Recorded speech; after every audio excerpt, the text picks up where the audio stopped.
Got my Spacers Guild Groiper frog. There's a reason I'm wearing this, actually. One, my brother got it for me, so I feel like I should wear it. Two, um, it matches my hat. And three, this story that happened here in FLA, Florida, involving the king of the Groipers is pretty nuts. For those of you who don't pay attention to things because you've basically got life and better things in your life to do, um, apparently, like Sneeko, the Tate brothers, I don't even know who some of the other guys were. Nick Fuentes was one. And they all went to like a club in Miami. Miami. Miami is a beautiful city, by the way. Most of it. And while all of these guys, millionaires, every one of them, they were riding in the limo, doing the thing, were in the club, they decided they would convince the DJ to play Kanye West super international smash hit, NHH, because they don't understand him when he posts on Twitter. You know what I'm saying? And that becomes such a point of contention to nobody really, but whatever, that the mayor of Miami had to make a point about how they love everyone, blah, blah, blah. And it's like, okay, my point of view on this as a hillbilly from the east of Kentucky living in Central Florida and have been to Miami multiple times in Miami Beach is it's like much ado about nothing. It's kind of like the Lady Dust protest too much. I mean, you got a bunch of 20-ish year old, maybe 30-year-old kids. I call them kids because I'm 54, right? And they're running around doing troll shit. Unless you take into account that maybe they actually do like the Kanye song. And dudes, I'm gonna make a I'm gonna go out on a limb, and I know some people might be pissed off about this, but I've been a Kanye fan since back in the day, and guess what?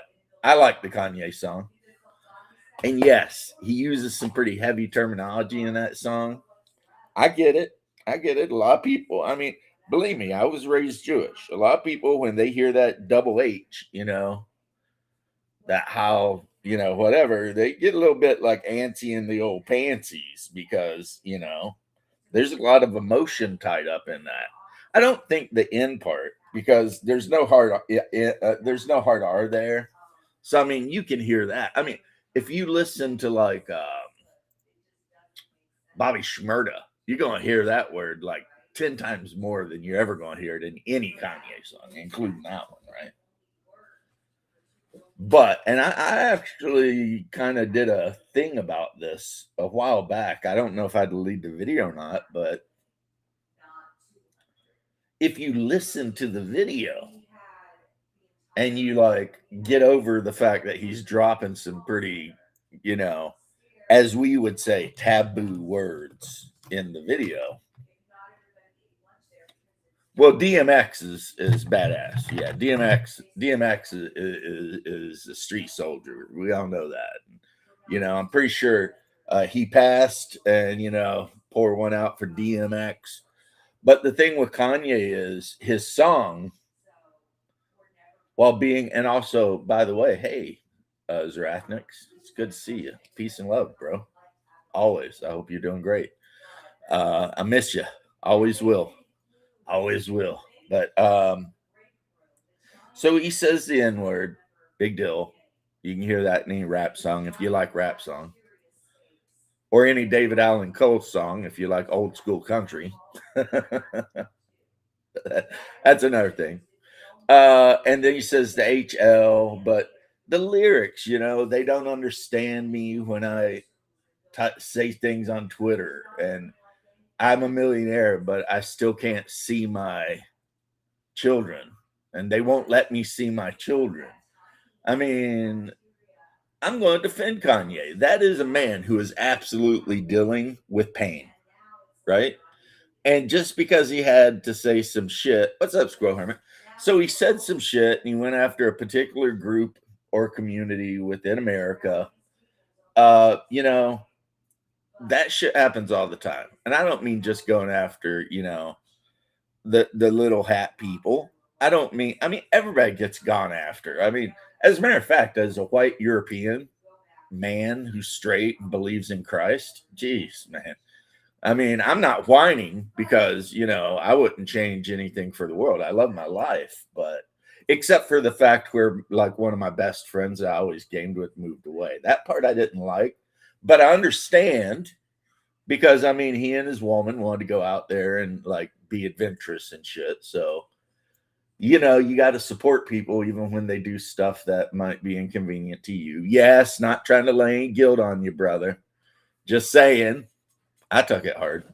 But anywho, also just saying, your whole life you thought you're Polish until you did your DNA and it turns out you're Russian. ah, ah, ah. That's so hilarious. I mean, I don't know why, but it is. It turns out I'm probably more Polish than you are. But anyway, because I'm only like 4% Irish, homie.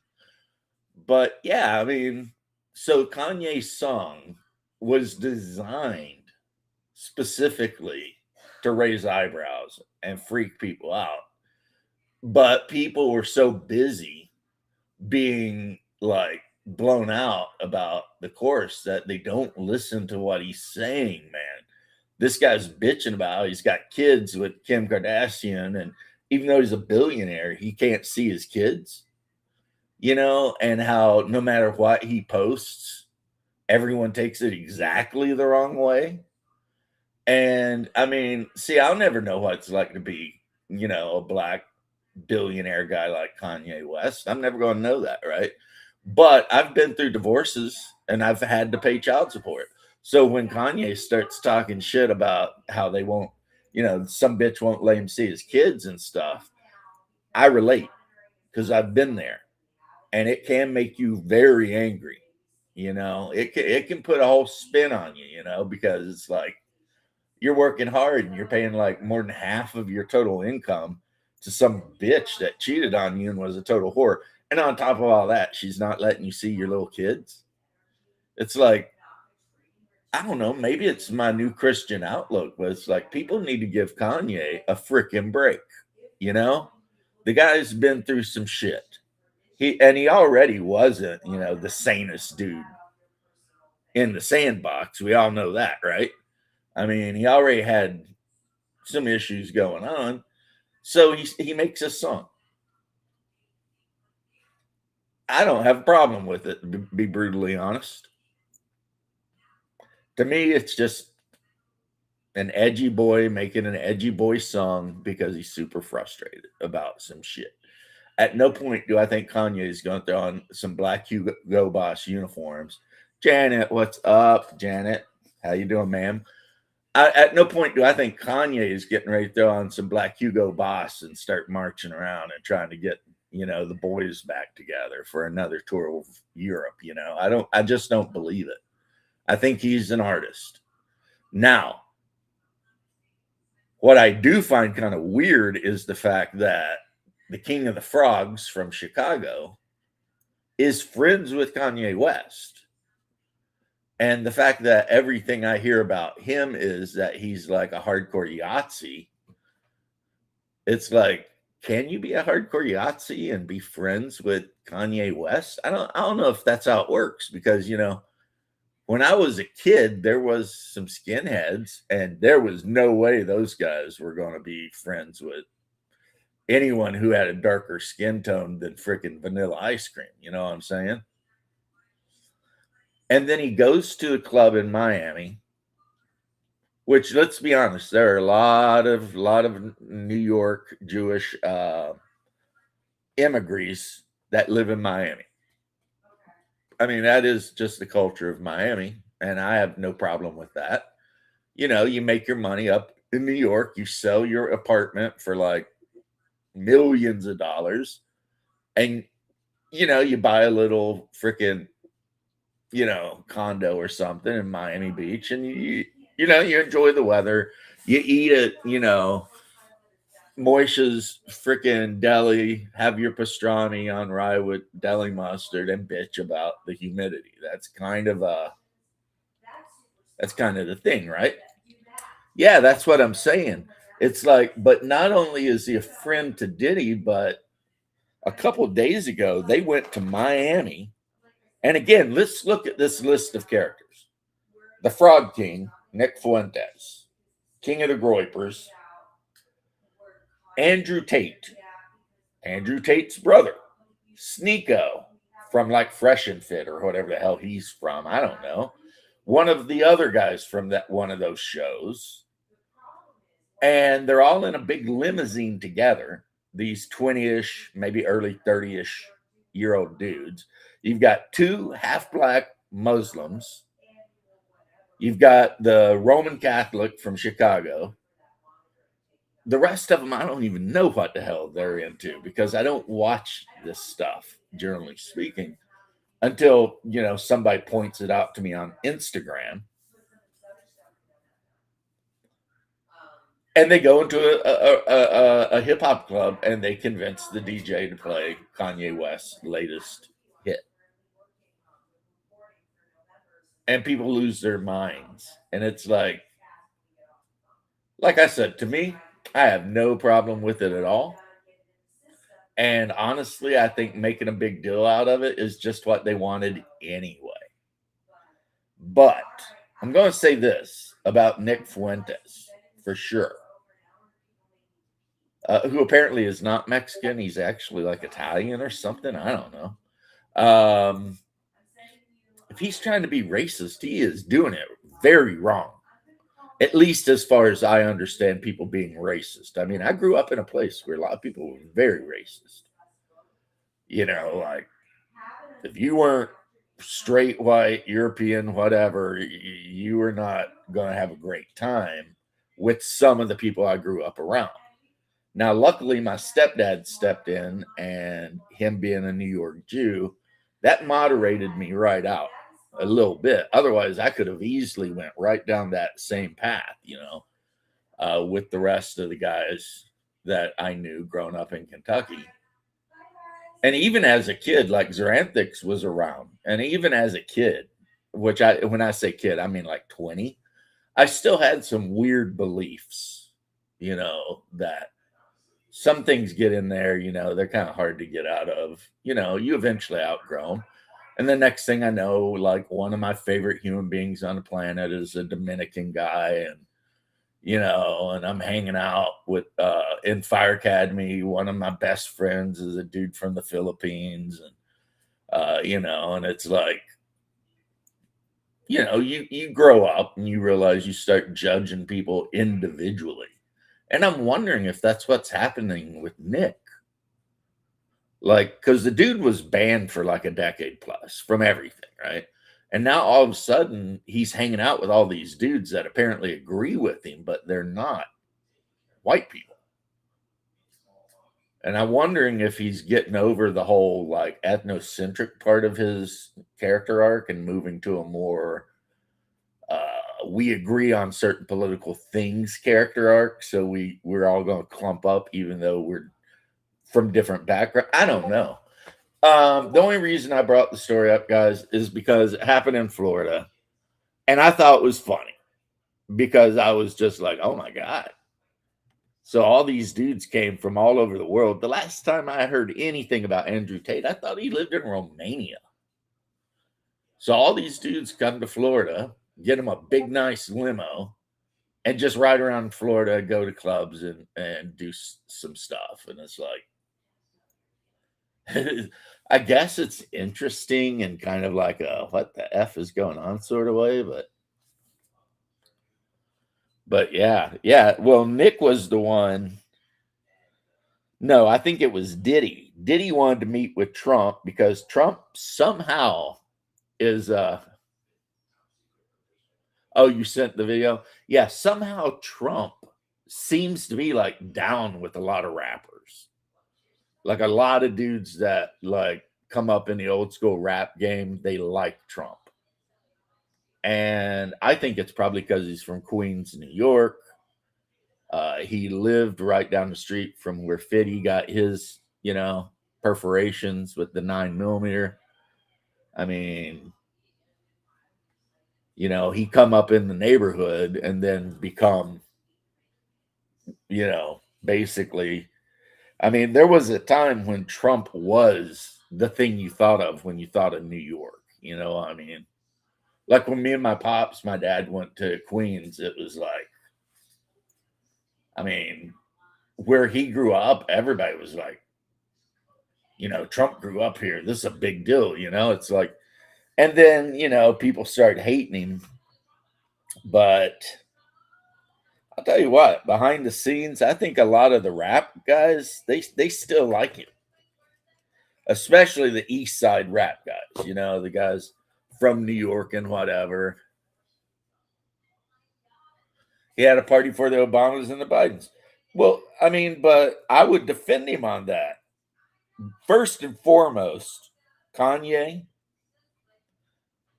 and well, Diddy, that's a whole different thing.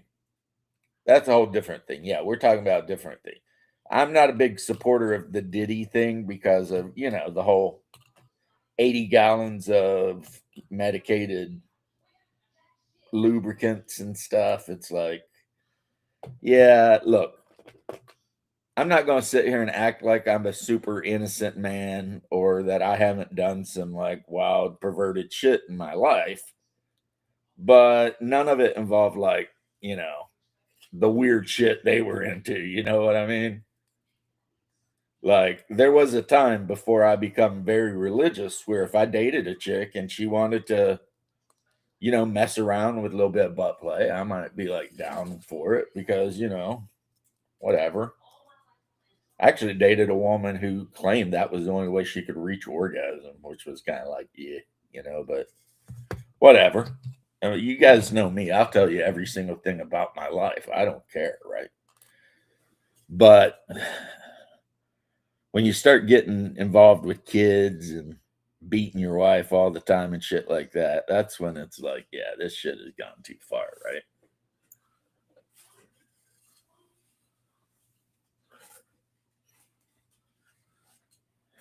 See, I don't know if Kanye West is disgusting, but I do trust you, Janet.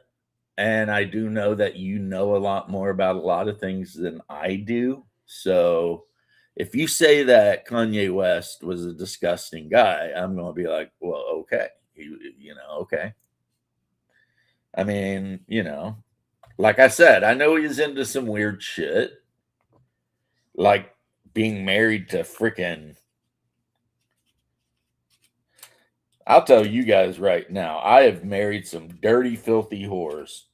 And worse yet, after I broke up with some dirty, filthy whores, I even tried to hook some of my friends up with them. And you know what? The fact that the friends I'm talking about even forgave me for what I did, I don't deserve that forgiveness at all. Because I mean, what kind of guy sees a landmine, knows the landmine, and then like totally um, tries to direct a friend to the landmine? It's not a good friend, but I never claimed to be a good friend. So there you go. Now's the time to quit. I don't know what you mean, Hungar. What are we quitting?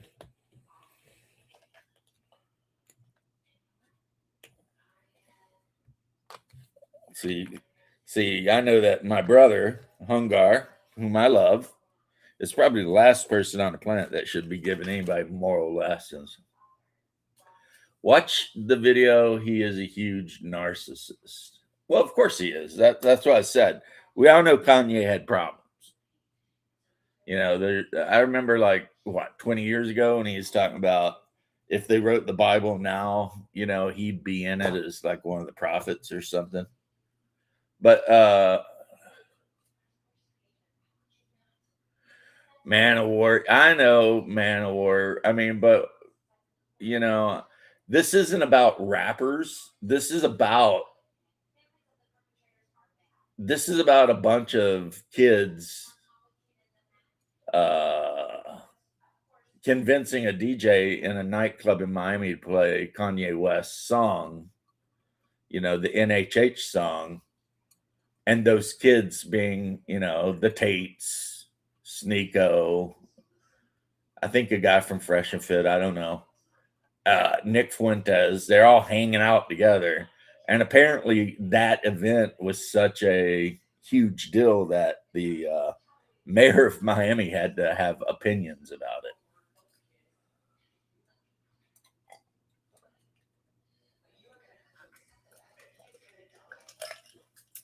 To me, it's funny, but whatever, you know, whatever. You should never talk about butt stuff on stream, dude. Oh, okay. Where'd you find that rule out? Dude, if I'm saying it's too much, then you know it's too much. It's not too much. I was just saying when I was young, people are into weird shit, you know, and I was like, well, okay. Yes, we understand that, but you took the off ramp too far. I never take that off ramp too far. That is the part of me that I'm happiest about, is that there's nothing about me I'm ashamed of. I will talk about whatever I want. There's a difference of being ashamed and a difference of being appropriate. No, you shut the fuck up. This is my stream, and whatever I say is appropriate is appropriate. What's your language when you speak to me? Or what? I tell Mom. You'll have to tell Mom, because Pops don't even recognize you as his son. You know what? Fuck you, dude. You know it's true, though. I'm eating Branch. What's up, guys? What is up, What up, Squirrel? I mean, if like Janet were on, I wouldn't like be going off on that. I was just saying, you know. But she's in the audience. But she ain't on, therefore, like ostrich syndrome doesn't matter. Ostrich syndrome. Yeah, it's like if you're not right in front of me yelling at me, then I don't know. A lot of times I forget. Yeah, I'm kind of the same way, bud. You know, it's like, so how are you doing up there? You ain't freezing, are you? Oh, hell no. This is Ohio, babe. No. There's hell, I don't even have dandruff, and there ain't enough flakes out here outside. It's Ohio, man. I know that the parts of Ohio that are near the river or the Great Lakes can be murderous. It's Ohio, bro. They're used to living in hell. All right. Damn right. Mm-hmm. Yeah. Like if you live in like Toledo or wherever, and you're like right near, what is that, Erie? Yeah, the Great Lakes. Yeah, it's rough up there for the snow effect. But I don't think, I could be wrong. I am no meteorologist. I don't think there's going to be that much snow effect because the Great Lakes are practically frozen. And you need water evaporating into the air to cause more snow. And they're pretty much frozen from what I understand. Iced over. Right. And we don't have Great Lakes in Kentucky. I mean, we got the river that runs through, but the biggest problem in Kentucky is the fact that it'll snow and then it'll thaw out and then it'll freeze, and now you're like trapped on top of the mountain because You know, if you try to drive down, you're just going to go whee. Yep. Hey, GM Cody, I hope you're not freezing either.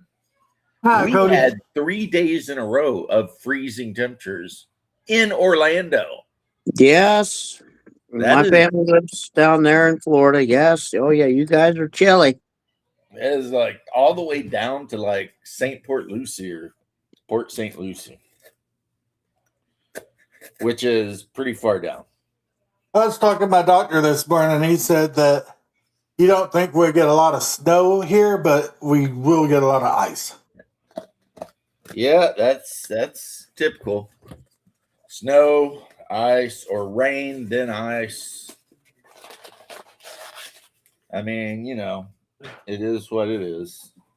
Yeah. No, we're all right up here, though. Where I'm at in the part of Ohio I'm at, we're good. Everything's good. I mean, if it falls, it falls. It happens, it happens. We're prepped, even though really there's no prepping because we're Ohioans. We're always prepped. Never Right. be caught flat-footed. Exactly. My wife and I, we were talking, but it was her birthday yesterday, so I took her out and we went to a new restaurant we never went to and got milkshakes and stuff. It was a pretty good time. Took out for a nice spaghetti dinner. A nice spaghetti dinner. How was it, though? Everything good? You enjoy the food?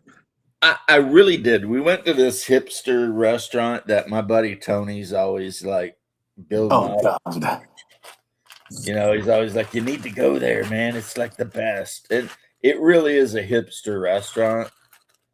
But so you fit right in. Yeah, okay. One day we're gonna see each other again. And I have a long memory. I'm gonna remember how you did me. You don't have a long memory, you liar. I do when it comes to vengeance against those who have wronged me. Oh, and you'll just give him a little extra tighter bear hug than you normally do. I'll Come on, you love right your on brother. his colostomy bag and fill his jacket full of his own filth.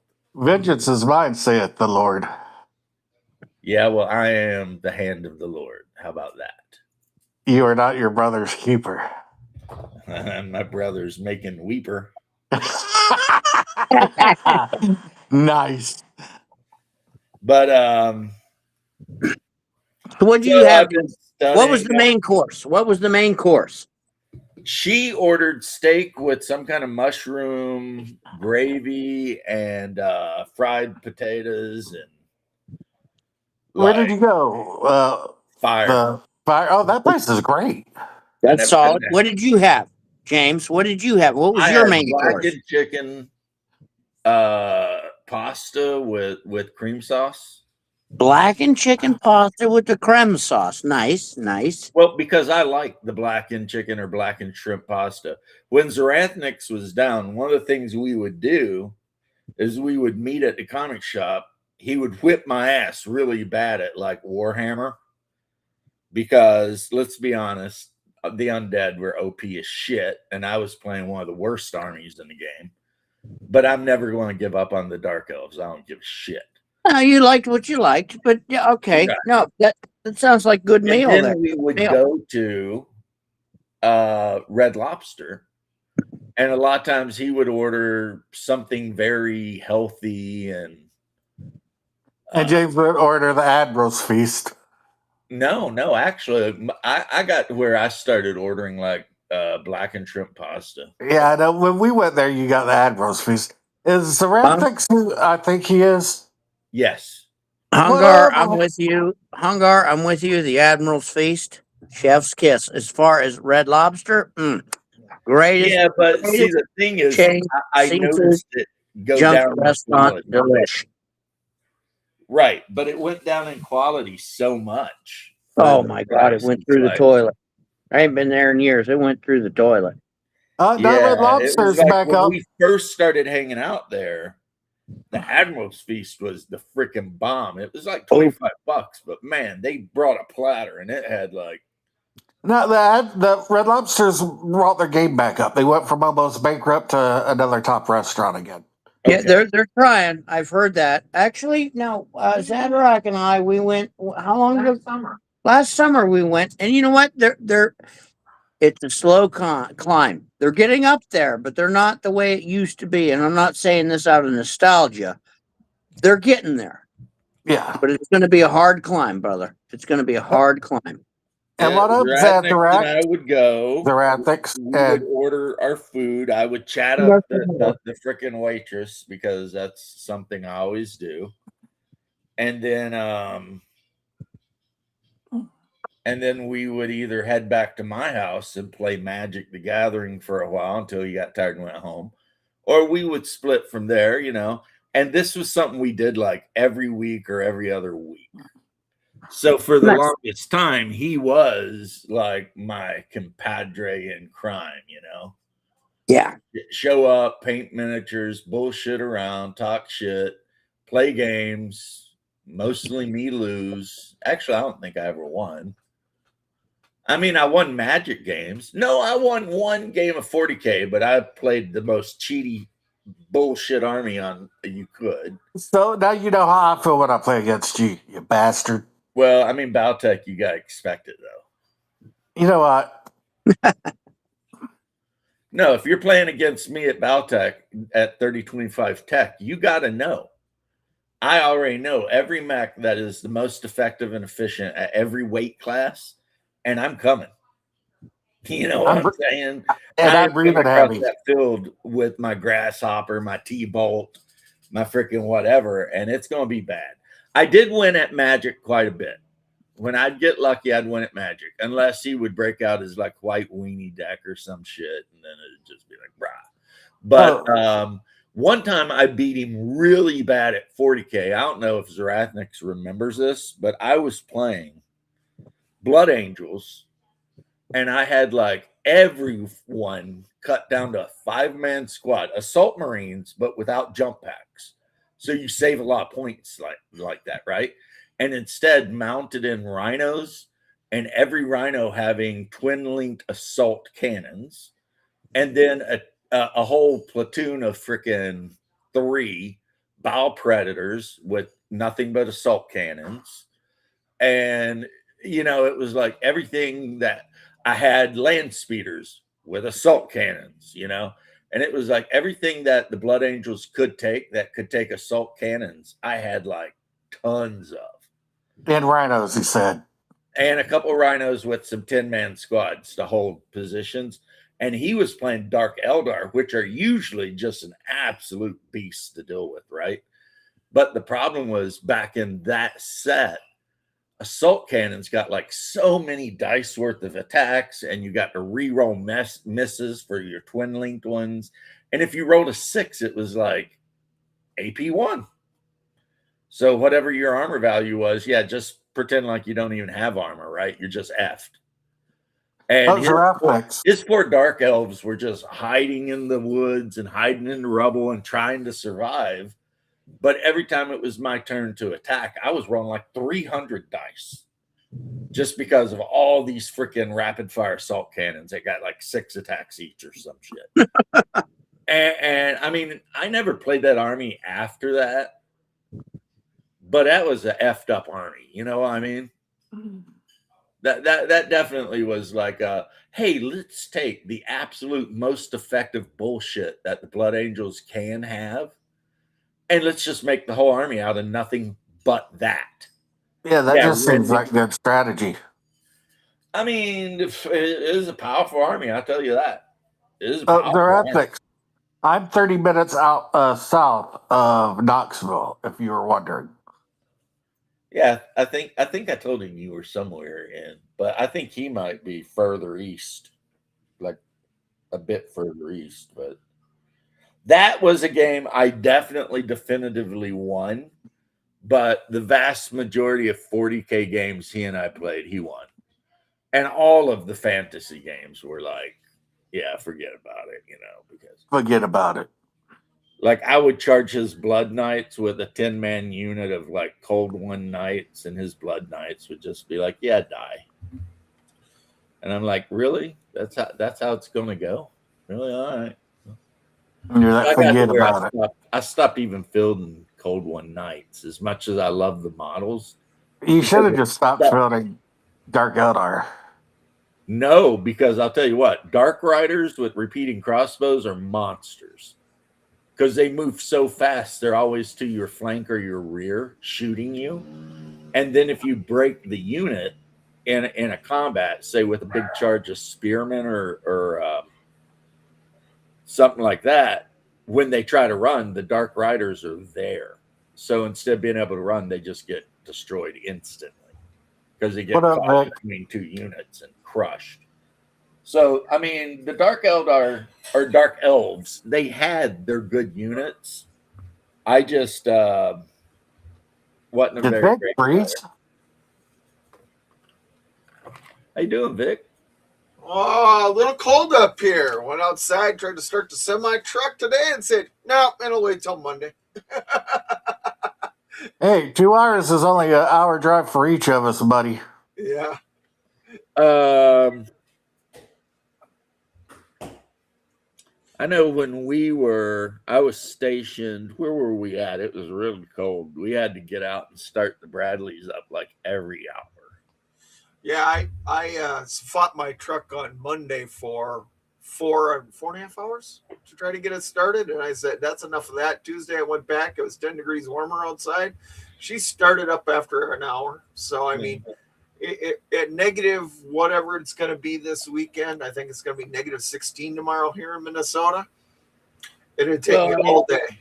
that's not cold enough for your freaking diesel to freeze, at least. No, I got number one in the tank, and I put emergency 911 in it and stuff. There's enough. There's enough stuff in there, but it's I just remember once I was up in Indiana and it got so cold.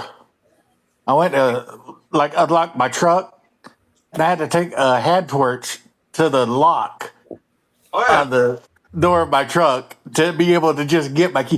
And then I woke up and the whole truck was just covered in ice. They had an ice storm that night. Oh I yeah. left my truck running all night with the heat on. So Been there, done that, my man. Been there, done that. It's like that city up in Russia. oh yeah, the snow's higher than the It's buildings. the coldest city on the planet. So everyone keeps their cars in these like little sheds and they never turn them off. Mm-hmm. Yep, You see I've heard that? of that. You see the picture of that city in Russia where the snowdrifts are like 5 stories high and people are like jumping out of their windows into the snowbanks and sledding off of the top of their apartment buildings? Dude, that was Alaska though. Now, this is Russia. There's like No, 60 I'm foot saying in snowdrift. Alaska, remember when the snowbanks were really high and you guys Oh, were yeah. jumping off the roof into them? I remember Yeah. doing that as a youth in North Dakota. I just jump off the roof into a snowbank. And Yeah, we did that in lady, Alaska. lady had an epileptic fit. She was gonna call my mom and everything else. I was like, I was shoveling the lady's roof off, and I'm like, I gotta get down. So I just jumped off the roof, fell down. I guess she was looking right out the window when I did that. All right, brother, I get your number from James. Yeah. Yeah, they're jumping out of like the Russian news or Russian government put out a thing saying, please stop jumping out of your 6 story off of your 6 story balcony into the snowdrift because it's only like 15 feet below. Like, because you don't know what's down there and you don't know if you're going to be able to get out. Well, you jump into like an 8-foot snowbank and land directly on a fire plug. Or metal fence. Yeah, that wouldn't be good. It's all fun and games, guys. Take care, Zarantnix. I've guilted you enough for one day, I think. Who are you guilting now? Oh, One of our my buddies from like when I was in my 20s, man. Oh Jesus.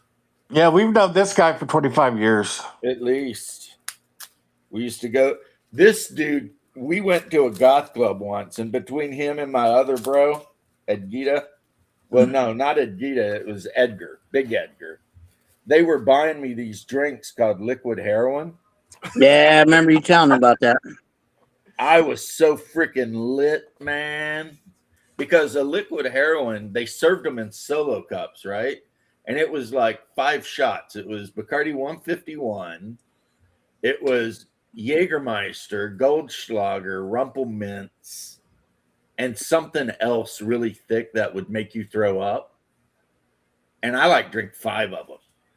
And my stomach was so tore up, I threw up on the side of this guy we knew's car he was driving.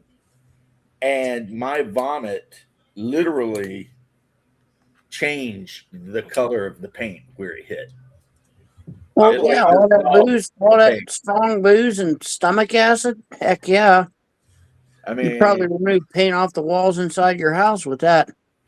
and No, no, Zaratniks carried me into the house, him and Edgar, and they set me on the bed with like a big chafing dish next to me. Mr. Squirrel Hermit, how is Mrs. Hermit doing today? She's home. Yeah, is she doing all right? Hello, guys. I'm doing fine. Well, we know you're fine. We didn't ask how you were looking. We're asking how you're feeling. Oh, listen at this guy being smooth. God, Haas just can't turn it off, and he's married. I'm he's a smooth operator like me. I mean, he's fine. I've Yeah. taken it one day at a time. I start physical therapy next week, which will hopefully move this along faster. I lost a lot of ground when I ended up with the blood clot. Yeah, well, just know that you're in all of our thoughts and prayers, sweetie. Thank you. I really appreciate it, you guys. Really, really do. Somebody got to keep Squirrel in check. You need one of those. Well, I got our old Puerto Rican talking to our, and it turns out his doctor says he's in full remission. Really? Yep. That is Nice. fan-freaking-tastic. Finish all of his Treatments.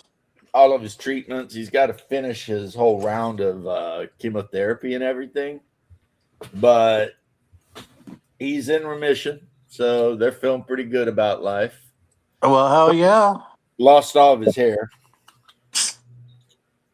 Wow. Yeah, and this was the kind of guy that really, really, really loved his hair. His hair was out to the middle of his back and curly. Yeah, he And had curly thick. black hair that was down to about the small of I'm his. Puerto Rican. I feel written in this hair. I feel written. Puerto Rican. Well, hey, if everything's okay, then we'll take the loss. It's only Yeah. hair; it'll grow back. Or not. He's Or in- not. Then we can call him Blacks. That'd be Hey. fun. Yep. Like when we all hung out on the goth scene, Tony was like made for it because he had that long black hair, and he was Spanish more than anything else. You know what I Pocket mean? Hercules.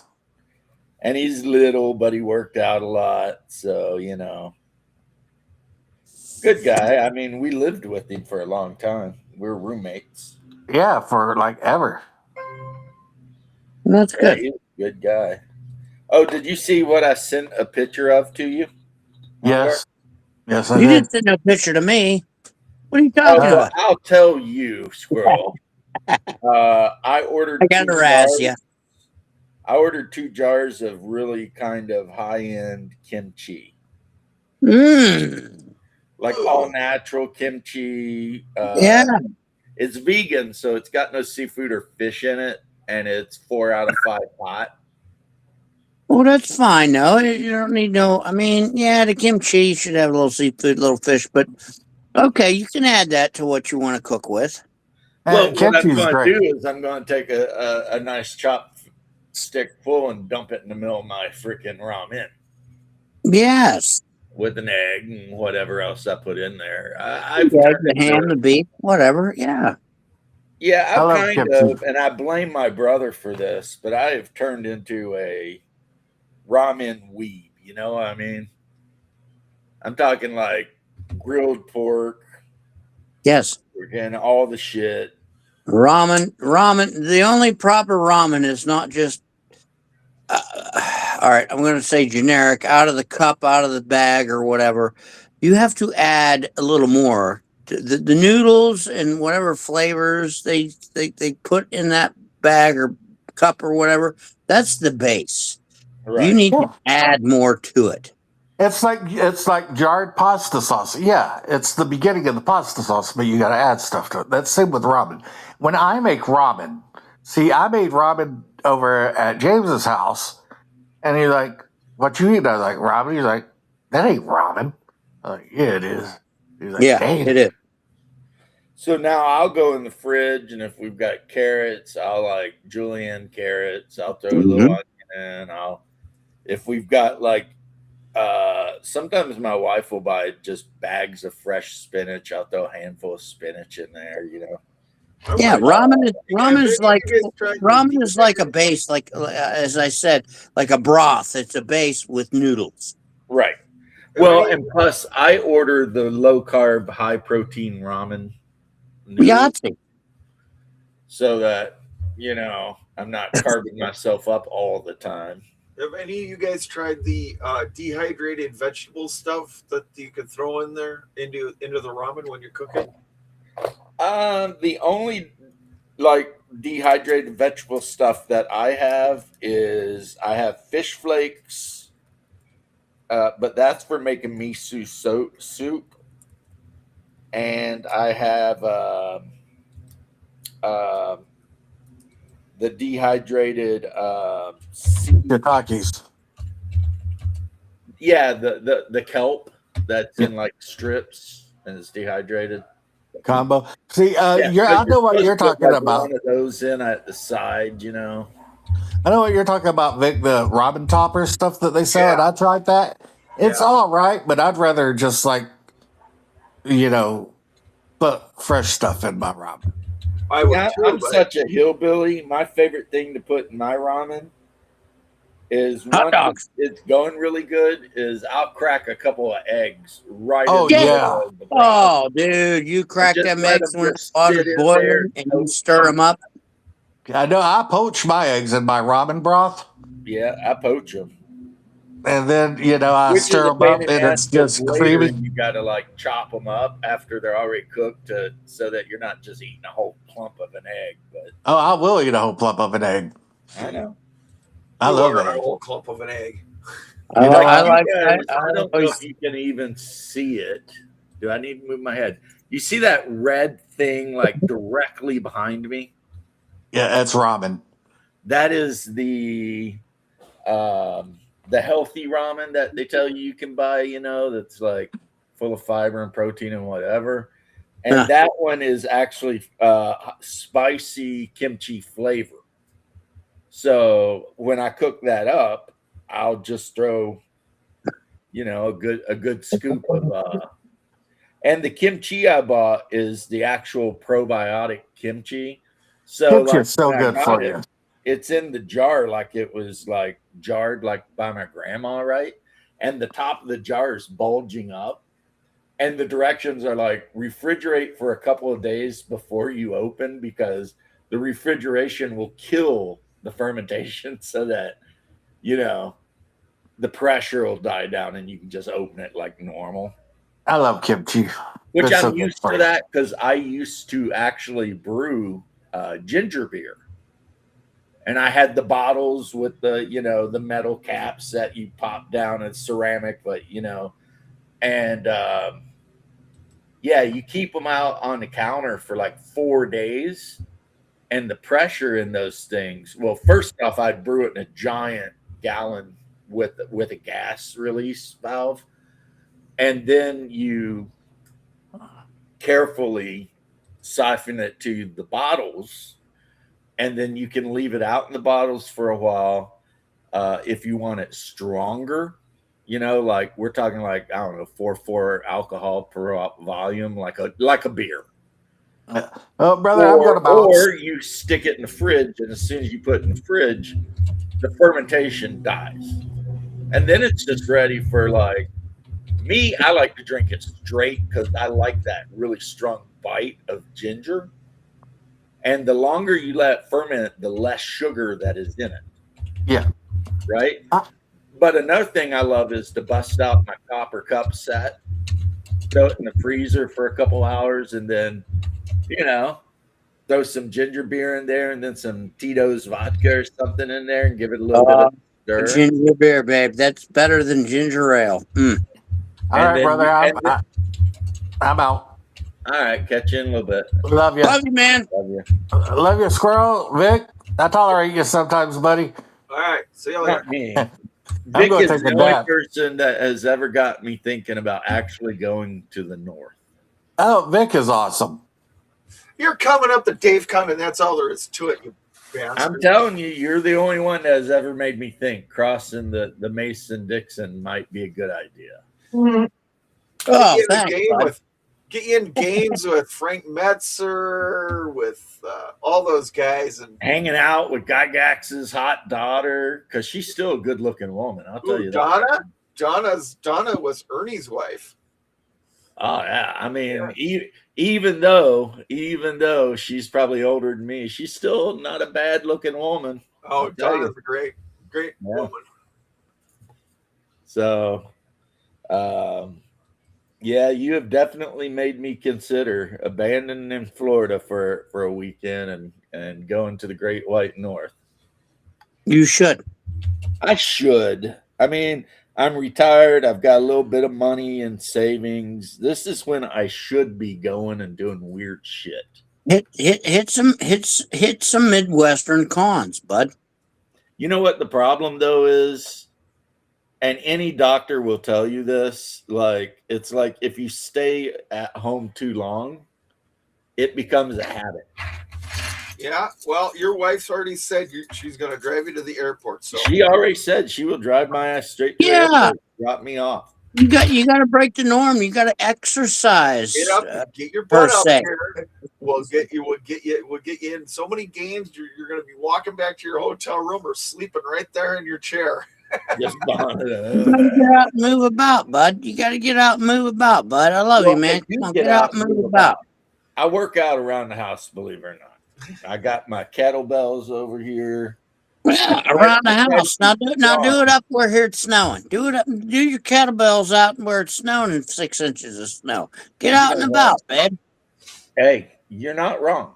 And I'm not going to argue with you about it because you're not wrong.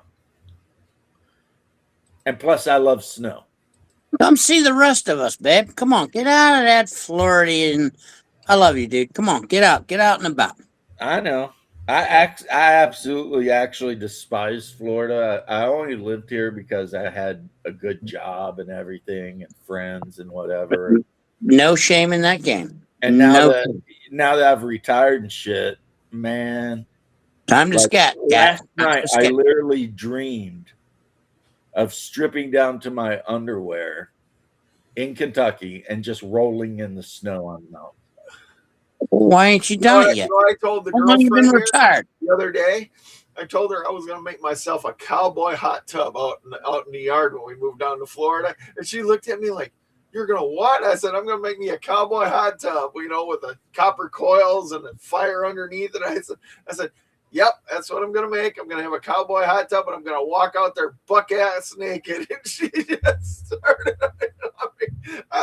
I'm like, I got to relax somehow, or we're going to. I don't know if I'd want a hot tub down here, but boy, up where you are, a nice hot tub on the porch, so it could be like great. Everything's frozen as shit, but you're sitting there in like the 80-degree water. That was the funnest. Nice. That would be nice.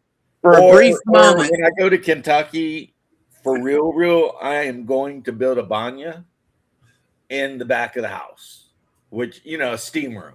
Right. Yep. And we have birch trees and stuff in Kentucky, so I can go wander the hillside and just gather birch branches to tie up. Those fins up here, they make those things, every day practically. They got those things. So, but I'm so tall, James. You know this. I'm 6'6".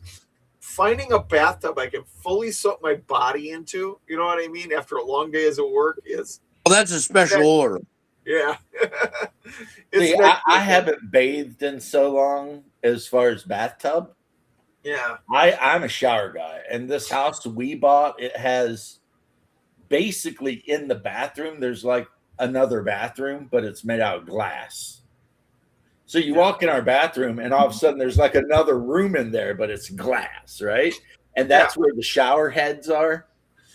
and like you could fit 6 people in that thing.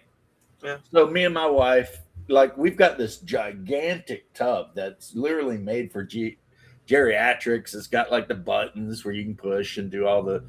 motion in the water. But we have never used it in like 6 years because Well, we go into the shower and we turn the different shower heads on, and we shower when we shower together. Of course, it's always hot water because she loves hot water. But Whoa, when all I women shower, love it's always ice cold. screaming Satan hot water, or screaming hell hot water. well, Yeah, my she thing is, will be nice and turn the water down to where it's not trying to melt my skin off Yeah, when I shower with same here. her. Same here, brother. Same here. It's like, But when I how my, are you? shower alone, How do she you my, doesn't suck survive in in this with me because liquid lava? my girlfriend does the liquid lava thing, and I go in there and she says it's not hot, and I'm like, B is a B, S is an S. That is freaking. You're gonna scrape your skin off. She comes in and she says mine is hot. I'm just like, no, no, no, no, no, no, not even close. it's But not hot. And you're like, where do you think all this steam is coming from? right, but You know? no, I it's been so long since I've been able to just rest my weary bones in a nice envelope of hot water. You know what I mean? Yes. Just sit there you Oh go. yeah, You know, good. I agree with you, brother. A good bath every now and again, just to stretch out and soak. Wow, it feels really, really good. And yeah, we know, we heard you're soaking in your own germs and blah, blah, blah. Well, stand up, turn the shower on, and cleanse yourself. Well, see, But I a good fully Be like soak, the a Japanese. good soak, a if I'm good living in soak is Florida, I great. have not. There's only been like 8 days I've ever been down in Florida that I'm like, I don't think I take an outside shower. You know what I mean? I'm just like, I can take an outside shower in Florida in a heartbeat. It'd be like, no big deal. I'll just go take a warm shower outside. You know? Yeah, go walk around. Yeah, I'm good. I'm good. So, Yeah, I we mean, call that the beach. Like a lot of beaches on the East Coast, like Turtle Beach and all that, they yeah, have a bathroom, obviously, yeah, and then they have a whole shower area. right. And you can just walk up there either in your swim trunks or whatever, and you freaking wash all Yeah, that salt off of you and you go about your day, right? Um, yeah, my wife, she knows better than to jump into the shower when I'm in there alone Well, without that's asking. because she's afraid you're gonna get busy with her. Hey, well, she ain't afraid of that. I mean, it's been 25 years. So if she was afraid of that, I mean, then she's just into being afraid. Um, no, it's because I take straight cold showers. Oh, yeah, I Like don't. you can tell something's up when I'm showering because there's no steam Yeah, and the glass does not fog up. It's like, and does it suck? I'll tell you right now, it sucks.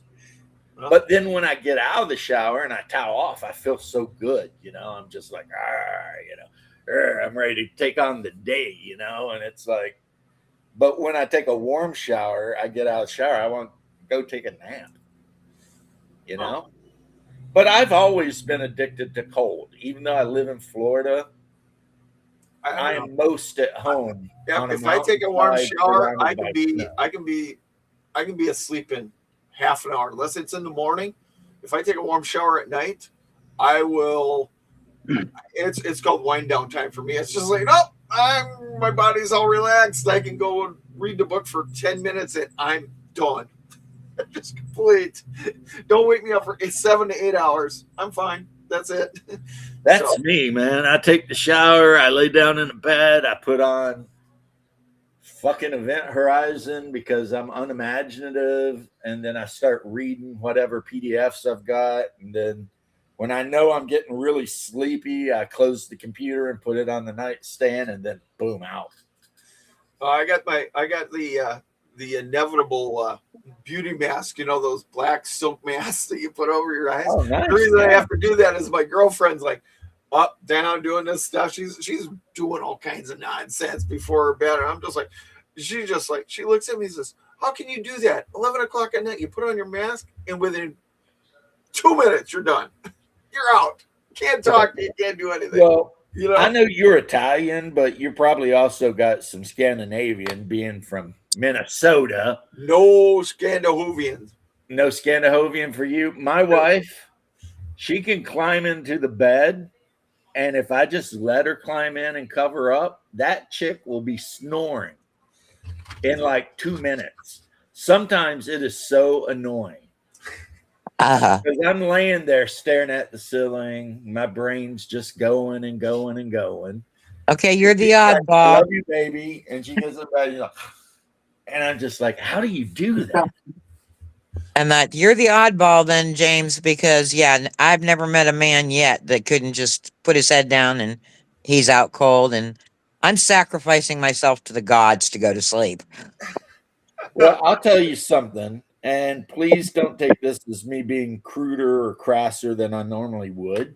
Listen, she's one of the boys. I'm one of the boys. If me and the wife get a little, let's get physical. As soon as I'm done, I'm asleep. She jokes Well, about it. It's like I'll roll off and be like asleep before I hit the other side of the bed. I'm just like, but absolutely, that's the norm. That is absolute. But and then she'll I laugh at me and be like, "Look at I've you." growled at him for years because he will just put his head down and that's it. Lights out. He's not here. And I'm like, yeah, whatever. I can do it right now. He could. He could put his head down. Literally, he could put his head down on the pillow here on the couch and he's out cold. Out See, cold. I can't do that. Nope. Because my brain is always like going. Well, you got to figure out how to manipulate that thing because that's what he says he does. Well, He I tells it. figured out how to manipulate it. I put on Event Horizon. At some point between when Lawrence Fishburne says we're getting out of here and all hell breaks loose, I'll be asleep. No, So that's a that little movie does ways. not scare me, because I've seen it so much at this point. Yeah. Like, Yeah. No, that's most definitely. yeah, I I'll don't watch that. know. If Another great movie to go to sleep to is Dark City. And I love that movie. I absolutely love Dark City. I think it's one of the best movies made and super underrated and all that shit. I can't do any But electronics. I got it. man, I don't know what it is. It's just you a put book. that on, it's Right? just If I like, have a book, I can just 10 minutes and I'm done. It just forget it. Yeah. yeah. Yeah, that's I a can see definite that. can do it for And people. sex at night, huh? It's usually 6 in the morning, man. 6 in the morning, and I'm like, all right, I did my exercise this morning. Let's go. Hey, you wake Yeah. up with the morning boner. You wake up with the morning boner. Come on, AM Wood. Come on, that's the best thing ever. Morningwood, that's actually a really good band. Morningwood. Sounds like a college band, doesn't it? They kind of are. They do a song called To the Ninth Degree or To the in, ninth inch. to the nth degree because they don't got a number. It's just an N and TH degree. I know, I'm joking. And To all the it ninth sings inch. about is like the chorus is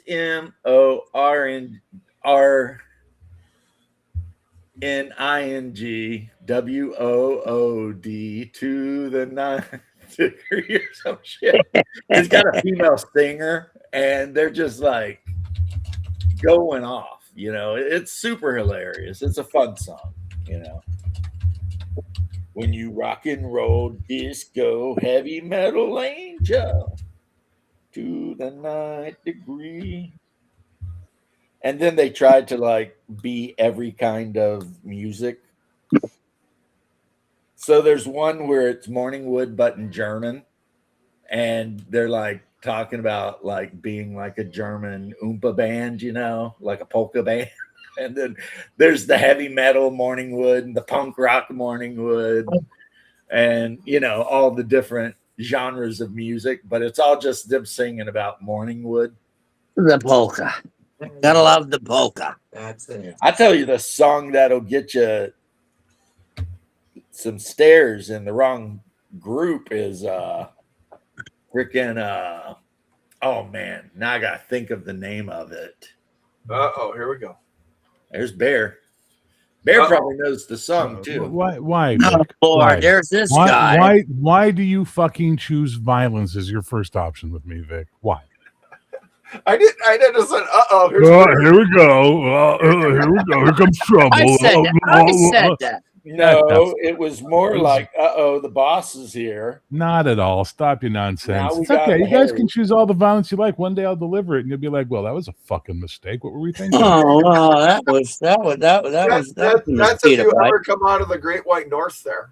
You know, Now, once you guys get your border shit in order, I'll be happy to visit your fucking country again. No offense, but lately the We're not rules are like offended. Canadians are getting advised now. You might want to reconsider going to the States. Did you guys know? I think James, I told him this before. Your border agents have the right to demand any electronic device I have as I arrive at the border. I have to provide my password to unlock it or use my facial ID or whatever, and then they can download everything off of it and search for anything they determine as unacceptable to allow you to walk into the States, and then you get banned from entering the States. So let's say you posted a anti-Trump meme or a pro-something meme or whatever the case may be, whatever bullshit it is that they're angry about that day. They fuck you from getting into America now. So like a lot of Canadians I are don't like, understand "Fuck that because your country has such higher strict standards than ours does. Well, hold on, folks. Do we understand and realize what has been going on for the past 4 years or so with all these other folks flooding in here and given phones by the government, supposedly, purportedly, and what's going on? Like, Yeah, exactly. Yet us nice Canadians have to go through fucking Gestapo shit. Yeah, I So don't oh, insane. hey, oh, it's not your fault. It's our government's fault, and our Oh, I government agree is trying to fully. wipe their ass. Our government is trying to wipe their own ass. I agree fully. It's not our fault.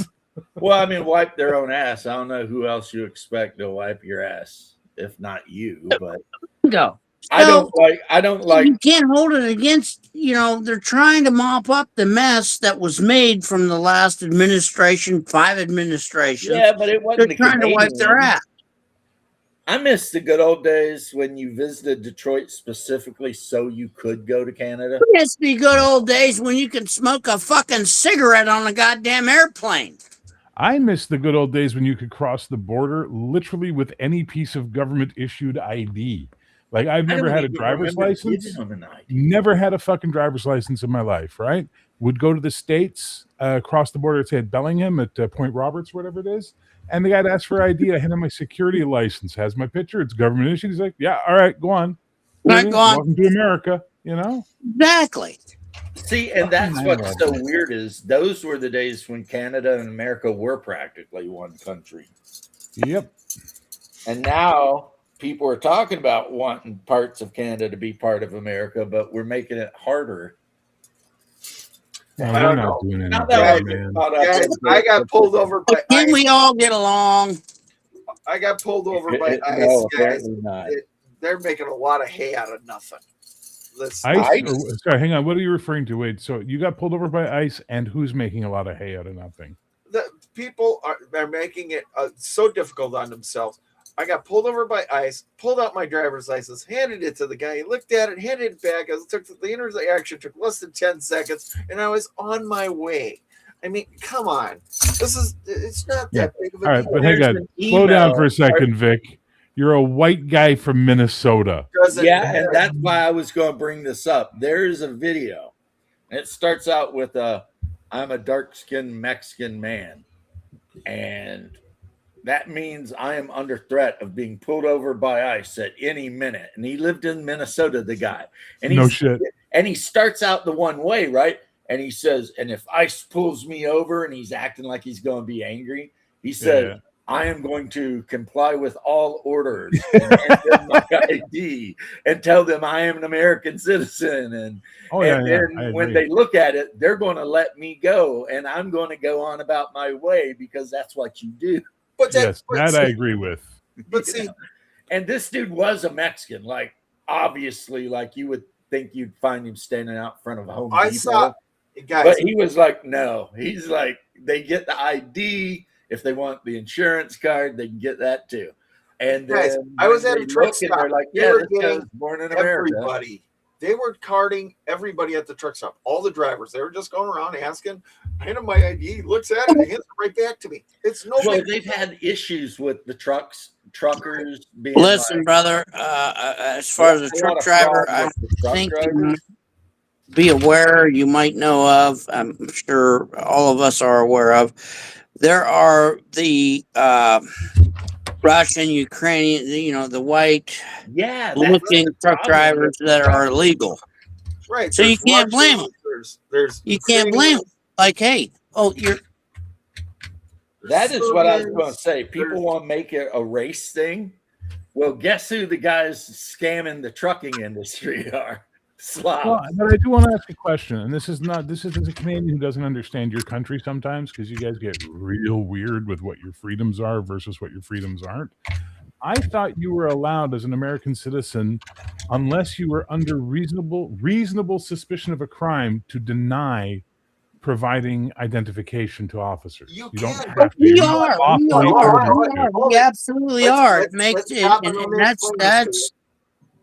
Let me explain we this. are. Bear, that is a good way to get held up and taken downtown. Right. And that's a I violation am of in your a six. fucking American civil rights at that point I in am time. currently, But I it's am not- currently, I Okay. am Squirrel Hermit hang is on. Squirrel, currently. hang on. I don't understand then. You all just agreed that there is no lawful or reason for police or any authority to ask for your ID unless they have reasonable suspicion of a crime being committed. But if you refuse, you're okay with getting packed up and being taken downtown? Yeah, it can happen like that. No, it can happen like that, but it's wrong. Like, I'm sorry. I agree. I am currently, I think they passed a law saying they could do that. I Go ahead, am Phil. currently dealing with a case that was from 2018 that was dismissed in the court of law. I shouldn't be driving. I shouldn't have, I'm under suspension since 2018. Okay. From prior cases, the attorney took care of it, etc. And I just got pulled over 3 weeks ago by local police. They said, "You're under suspension." I says, "What do you mean?" He says, "Well, it's coming up. You're under suspension." I just went to court this Wednesday, and the judge says, "Yeah, this has been pending since 2018." I says, and James would know, any American citizen would know, I've renewed my license twice. I have a vehicle that I registered, plated, tagged. How am I under suspension? I tell you what they love to do too, because they threatened me with this a couple times and I about shit my pants, right? Is you'll do something completely unrelated to anything, like you're doing child support or some shit. And if I you have no miss the child support. I have nothing. payment, I have first nothing thing they else do is- pending. yeah, No child support. they threaten to take your CDL. No, Then not you're all nothing. like, but I have if you take my CDL, no I get to drive thing a fire truck. And if I can't involved drive with a my fire truck, license. I'm getting fired. No thing involved with my license, driving. No outstanding Hermit. speeding tickets, anything. Squirrel. And I'm under suspension. Squirrel.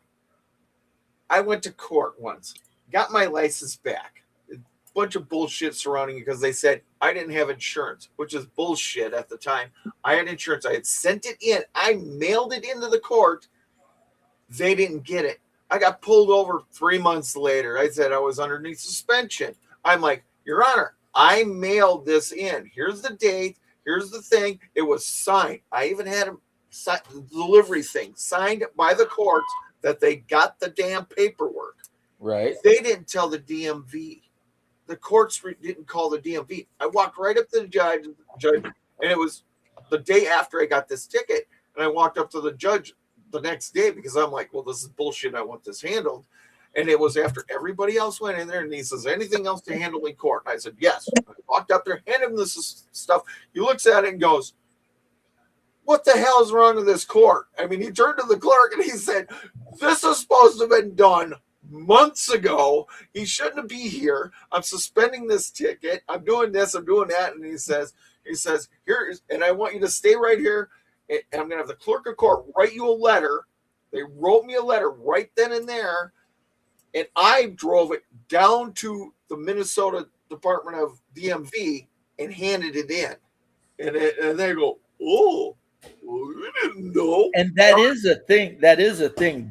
Some judges will be totally cool about the F up. Because when I had a ex-wife that used to like to use the legal system to punish me, because it happens down The here. biggest grind. That's the biggest grind of our United States system of courts.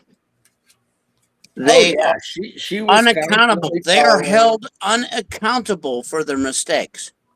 Yeah, and she would call and complain about every other thing, and I'd end up in court. And Can eventually, you I sue told them? this story Can before. anybody sue the courts? Well, what happened, Squirrel, is Can you? eventually I I ended up cannot in sue this front court. of I cannot sue this court. I cannot legally sue this court for lost wages Yeah, but hold on, let me because finish. it's their mistake. Let me Squirrel, let finish him finish. because my story was That's good. unaccountable. That Squirrel, is let him total finish. and absolute unaccountability, and that's Squirrel, breathe. bullshit. Breathe. That is Take a deep. un-American. Squirrel, take a That's deep breath. bullshit. Tug on your earlobes and say "woosah" and let James finish, please. My story's pretty easy too. What ended up happening is eventually we ended up in front of a judge who happened to be a retired Marine colonel. And I don't know if he's in JAG or whatever the hell he was, but he was a Marine colonel. And he looked at my paperwork and he saw that I was, an Army combat vet. And he read that shit. And this is why I still have hope for our system. Because he looked at that and he told my evil ass ex-wife, he's like, look, why did you bring this man here? And she started blah, blah, blah, blah, blah. And he's like, nope. He's like, I'm going to tell you something right now, young lady. I'm putting a mark on this. I am signing this case over so that if you ever bring him back, it will come to me. And he said, and when you do that, get ready to go to jail. Because you are not going to use our court system to punish this guy who's up to date with everything. And you're just calling in. And of course, when they call in, you got to go through the process, right? So I lucked out. I ran into a military guy. He saw what was going on. He'd seen it 100 times. And he told her, and I never had to see a judge again. James, I had the same thing with with a judge, a female judge here in Minnesota. My ex-wife was doing the same thing. She dismissed everything with prejudice and reamed my ex-wife out right there. said, that's what this guy is never coming back. This guy is a combat vet. His child support is automatically being taken from his check. So it's not even like he can ever be late on child support, right? He's doing everything he's been told to do. He's working at, a fire department, and you're constantly trying to get him fired and accusing him of shit. He told her, he's like, what do you do for a living? And she was like, nothing. And he was just like, oh no, we're not having this shit.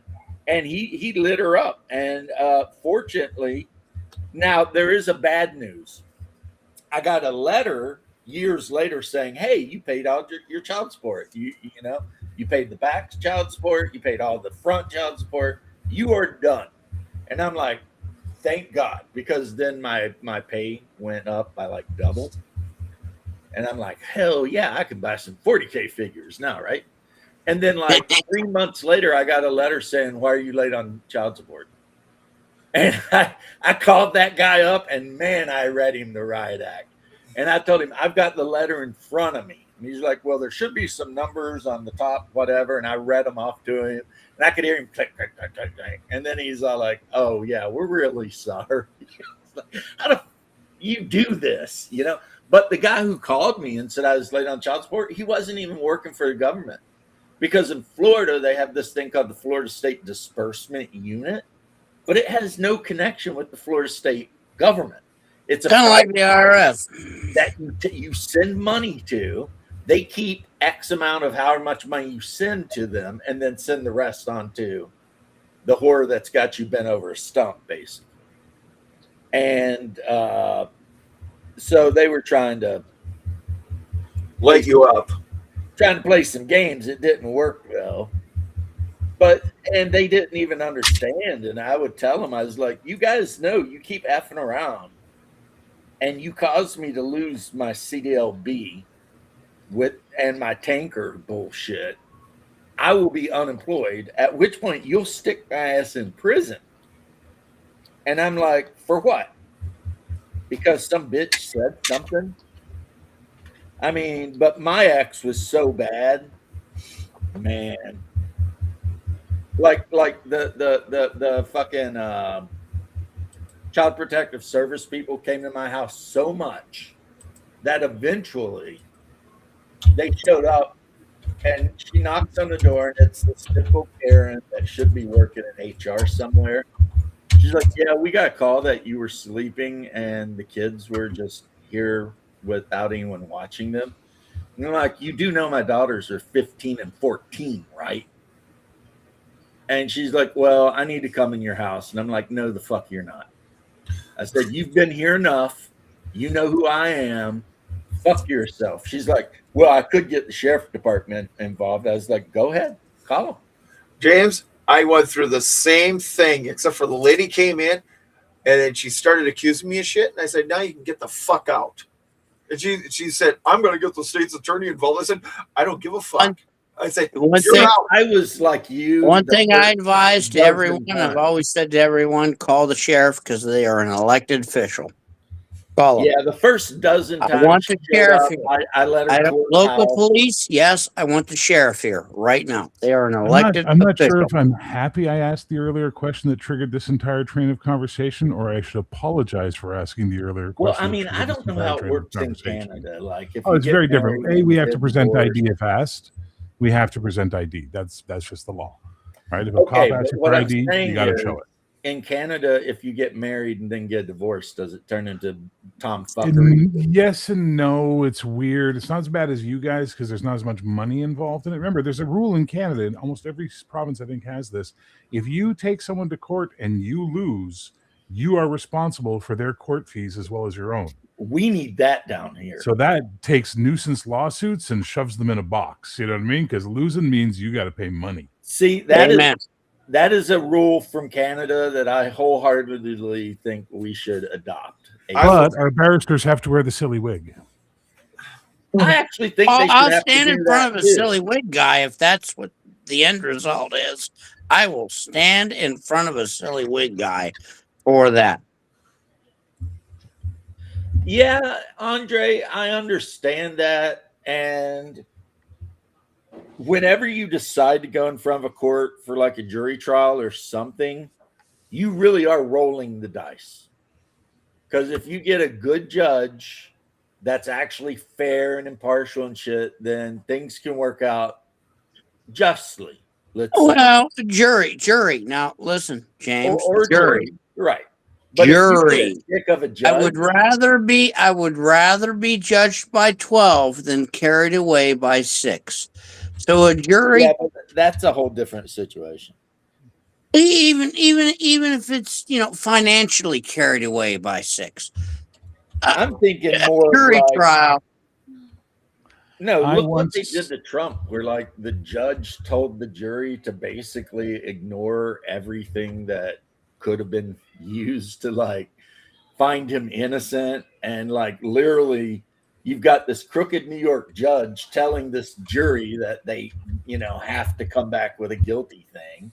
Well, of course it ended up not working out, but I mean it's like, And Thomas Jefferson said, if tyranny comes to America, it will be through the judicial branch. And we're seeing it now, where like some random judge in some state can like say some shit and try to stop a presidential edict. And it's like, who the fuck are you? Like, half of them aren't even elected. And it's like, look, if you're a judge in Kentucky, you need to be worried about Kentucky shit. You don't need to be worried about what the president be up to. I mean, that's why we got a Supreme Court. You know what I'm saying? But that's what they do. They shop around for ultra leftist judges that are willing to bring cases to try to stop a president from doing what he's actually supposed to do. Okay. It's So fucking nuts. It is nuts. Back to the original thing, though, where Squirrel was saying, if I ever come down, not Squirrel, Vic was saying, if I ever come down and visit America again, buddy, I miss it. I used to go shopping over the border at Plattsburgh and save a bunch of money on my groceries. I used to go down to fucking Burlington in Vermont and see my friend April. You guys see her sometimes on some of my live plays. She lives in Burlington. Go down and spend the day with her and fucking have a great time. Burlington's a beautiful fucking city. Yeah, I used to love going down to the States. If you're really sick, you could cross the border and see a real doctor. That if I had money. But anyway, the point is that I miss America. I miss being best friends with America. I miss being brothers with America, to be honest. Well, you're still our brother. We're just no, but the problem is we don't have that in our fucking country right now, because our fucking country is ruled by leftoid fucktard boomers right now, who every time the government wants to get them afraid of something, they go Trump, and they all freak out and they start panicking because of Trump. It's ridiculous. It is, like, because the man wrote a fucking book. The man wrote a book, The Art of the Deal, where he explained the 72-hour fucking thing he does, which is he says the most outrageous fucking thing possible, and then 72 hours later they come to a deal and he gets what he wants. So every time he says something crazy, the fucking media starts acting like he's serious again. It's like, have you read his fucking book or paid attention to everything he fucking does, you morons? He was never going to invade Greenland. He just wanted to get what he got, and he got what he wanted, and now everyone's happy. Meanwhile, my government's like, we're going to send extra troops to Greenland to do maneuvers in support of Denmark. Fuck off. Yeah, they sent like 5 dudes. It's like, all right. It's ridiculous. It's fucking ridiculous. Whatever. Well, luckily, we have a friend in blonde little hottie from Italy. Oh, what's her name? Yeah. Because she gave a speech and she was like, look, and she's like, do I agree with everything Trump says or does? No. But do I agree with some of the stuff he says and does? Yes. And she's like, this whole thing we're doing where we're like working ourselves up against Trump, she's like, we need to stop. We need to actually look at what's going on and figure out where we can work together, right? And because she did that, it basically emptied out the EU. They're like, well, we don't have consensus. A lot of EU countries are being like, yeah, F it, And it's like, but I agree with you. You're not wrong. Trump does what a lot of New Yorkers do.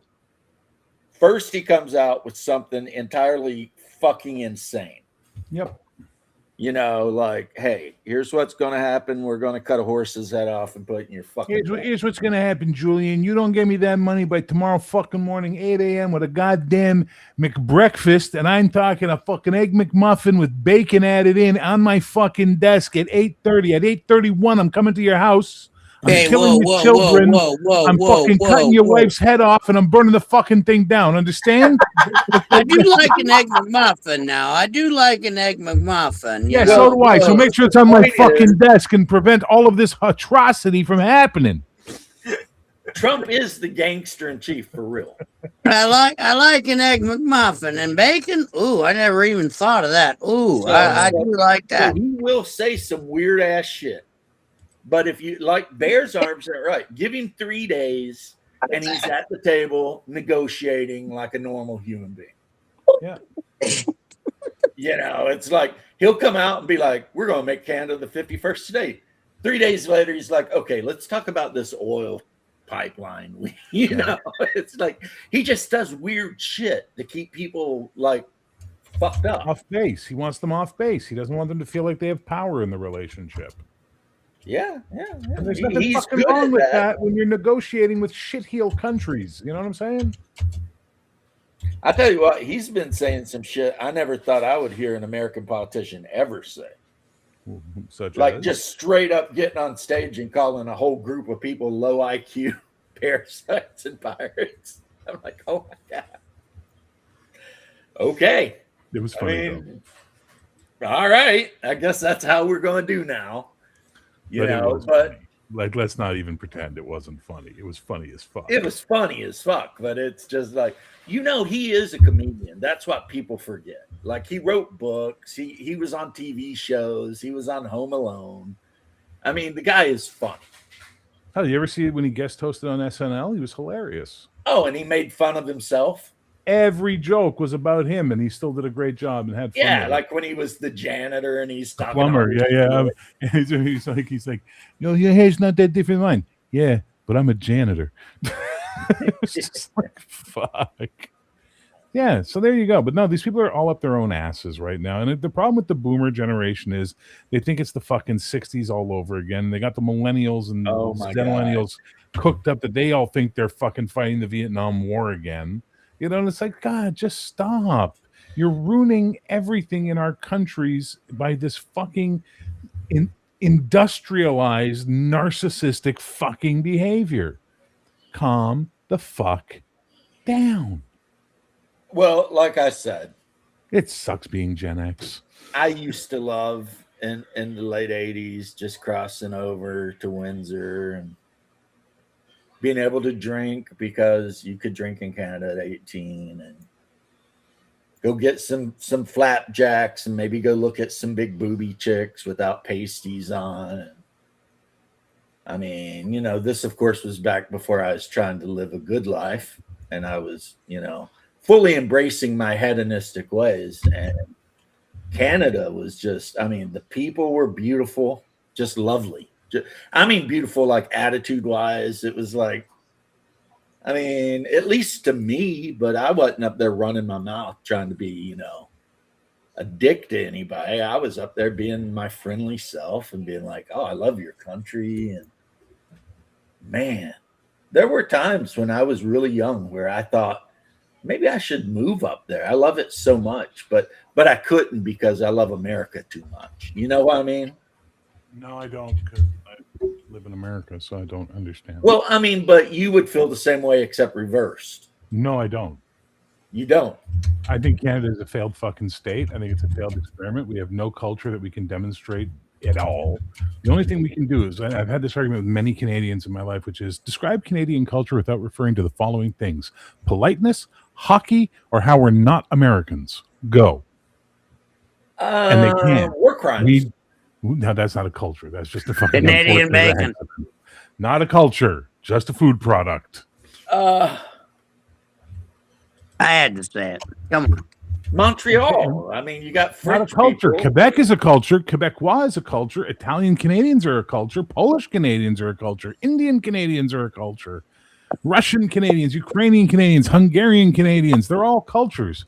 But there is no idea like you have in the States of the homogeneity of one nation under God, indivisible by man. We don't have that here. See, and it's so weird because America is like so different from one place to another, and yet somehow we're all kind of patriotic, even though like the culture I grew up in Eastern Kentucky is totally different than what Vic knows. Like we, even before I learned actual American English, we had our own language we spoke, and our own superstitions and our own shit that Vic wouldn't know shit about. No, but never. then again, I don't know shit about eating lutefisk and all that crazy shit Midwesterners eat, and do. And so, but the one thing I learned in the Army is it really just didn't depend on where people were from. We were all Americans, no matter how weird and different we were. We don't have that. Right? We don't have that at all in Canada. And that's a big problem we have, right? Canadians will identify to outsiders as Canadian, but to insiders we identify as city, province, country. Huh. Right? That's the order that we tend to identify in. Where are you from? I'm from Montreal. Where's that? Quebec. Where? Quebec, Canada. Oh yeah, right. Like See, that. when I was in the Army, we had dudes from like my buddy Carl was from North California. My buddy Jesse was from South California. Israel was from Mississippi. Manning was from freaking New York. You But know, Huff if was you guys from were, if Texas. someone asked you where you're from, each and every one of you, if you were not in America, would have said America. Yeah, that's a fact. Even though the way we spoke and everything was so, because Manning's a black dude from New York City. Israel is a black dude from the countryside of Mississippi. Two totally different cultures, let me tell you. No. Yeah. Dial that back. What Bear is saying is, where are you from? I'm from America. Ohio. Oh yeah, amongst I'm each from other, Ohio. we'll be like, No, oh, Where each are you other. at? Where are you at? Whoa, please. Where are you at from Ohio? Cleveland. Okay. Where are you at from California? Sacramento. Yes, Where that's are you at amongst from yourselves. Oregon? Oregon, because I don't know much about Oregon. Where are you at from Arizona? But what Bear is saying is if an outsider asks any one of us where we're from, we'll all say America. Whereas Canadians will say city, province, country. Hey, if anyone Yeah, asks I me, think and it's because of listen, all the I've wars. traveled. I have traveled amongst the states. You are not the example that explains the other 300 and whatever million of you. You got to understand that. I'm not worldwide traveler, but I've traveled quite a bit. And when they ask me where I'm from, I say I am from Ohio. Again, near so you are not Youngstown. the measuring stick of all Americans, though. That's what you need to understand. But when you say you've traveled, though, Squirrel, do you mean in the country or out of the country? Both. Because I know when I deployed to any, I went to Puerto Rico. wherever. Listen, bud, I've traveled with the work I do. And where are you from? I'm from the States. Where at? Ohio. I'm from the Whereabouts? States. I'm Youngstown. American. You're proving Bear's point. Youngstown, So Ohio. are you drunk today? I'm just curious because someone asked for a breathalyzer check on you earlier, and I'm wondering if we need to get that going. Oh my God! I didn't even. He's just happy. He's got his wife there with him. He's just Is right there? It's Hi, okay. Zite Rock. Hey, say hi, baby. Hey, Bear. Hi, Zite. But I can tell you right now, I've been overseas, like Germany and places like that. And if a German person come up and was like, "So where are you from?" I'd be like, "America. I'm American." And then they'd be like, "We're in America," and I'd be like, I would name a city that's like 2 hours away from where I'm actually from because there's no city near where I'm from, and there's no fucking way that they would know. Oh, I'm from this mountainside on the side, like. So I'd be like London, and they'd be like, "Oh, there's a London in Kentucky," and I'd be, "Sure is, right on 75." And they'd be like, "Oh," whereas in reality, you get off 75 and you take 27 up through Hazard and all this shit. But no one would, it's that small town thing where if you're from a small town, you generally just name the biggest town near you. Yeah, that's another thing you guys do that we don't do. We have counties, but we don't get obsessive about them the way you guys do. Like you guys have like county pride. It's so weird. Because we have counties in some of our states where there are actually no towns or cities. So you just have to tell somebody, I'm from Harlan County. I'll be back, guys. I got kids over. Oh, nice. Okay, well, make sure you cook them properly. Otherwise, you can get salmonella. Yeah. Canada will never belong to China. Even if Mark Carney wanted them to belong to China, that shit is not going to happen. Don't worry. We're going to belong to India first, not Eureka. Come on. Well, I mean, culturally, maybe, but hey. I mean, you got a bunch of Sikhs there. That's not a bad culture. No, we're getting a lot of Hindus now on this foreign worker program.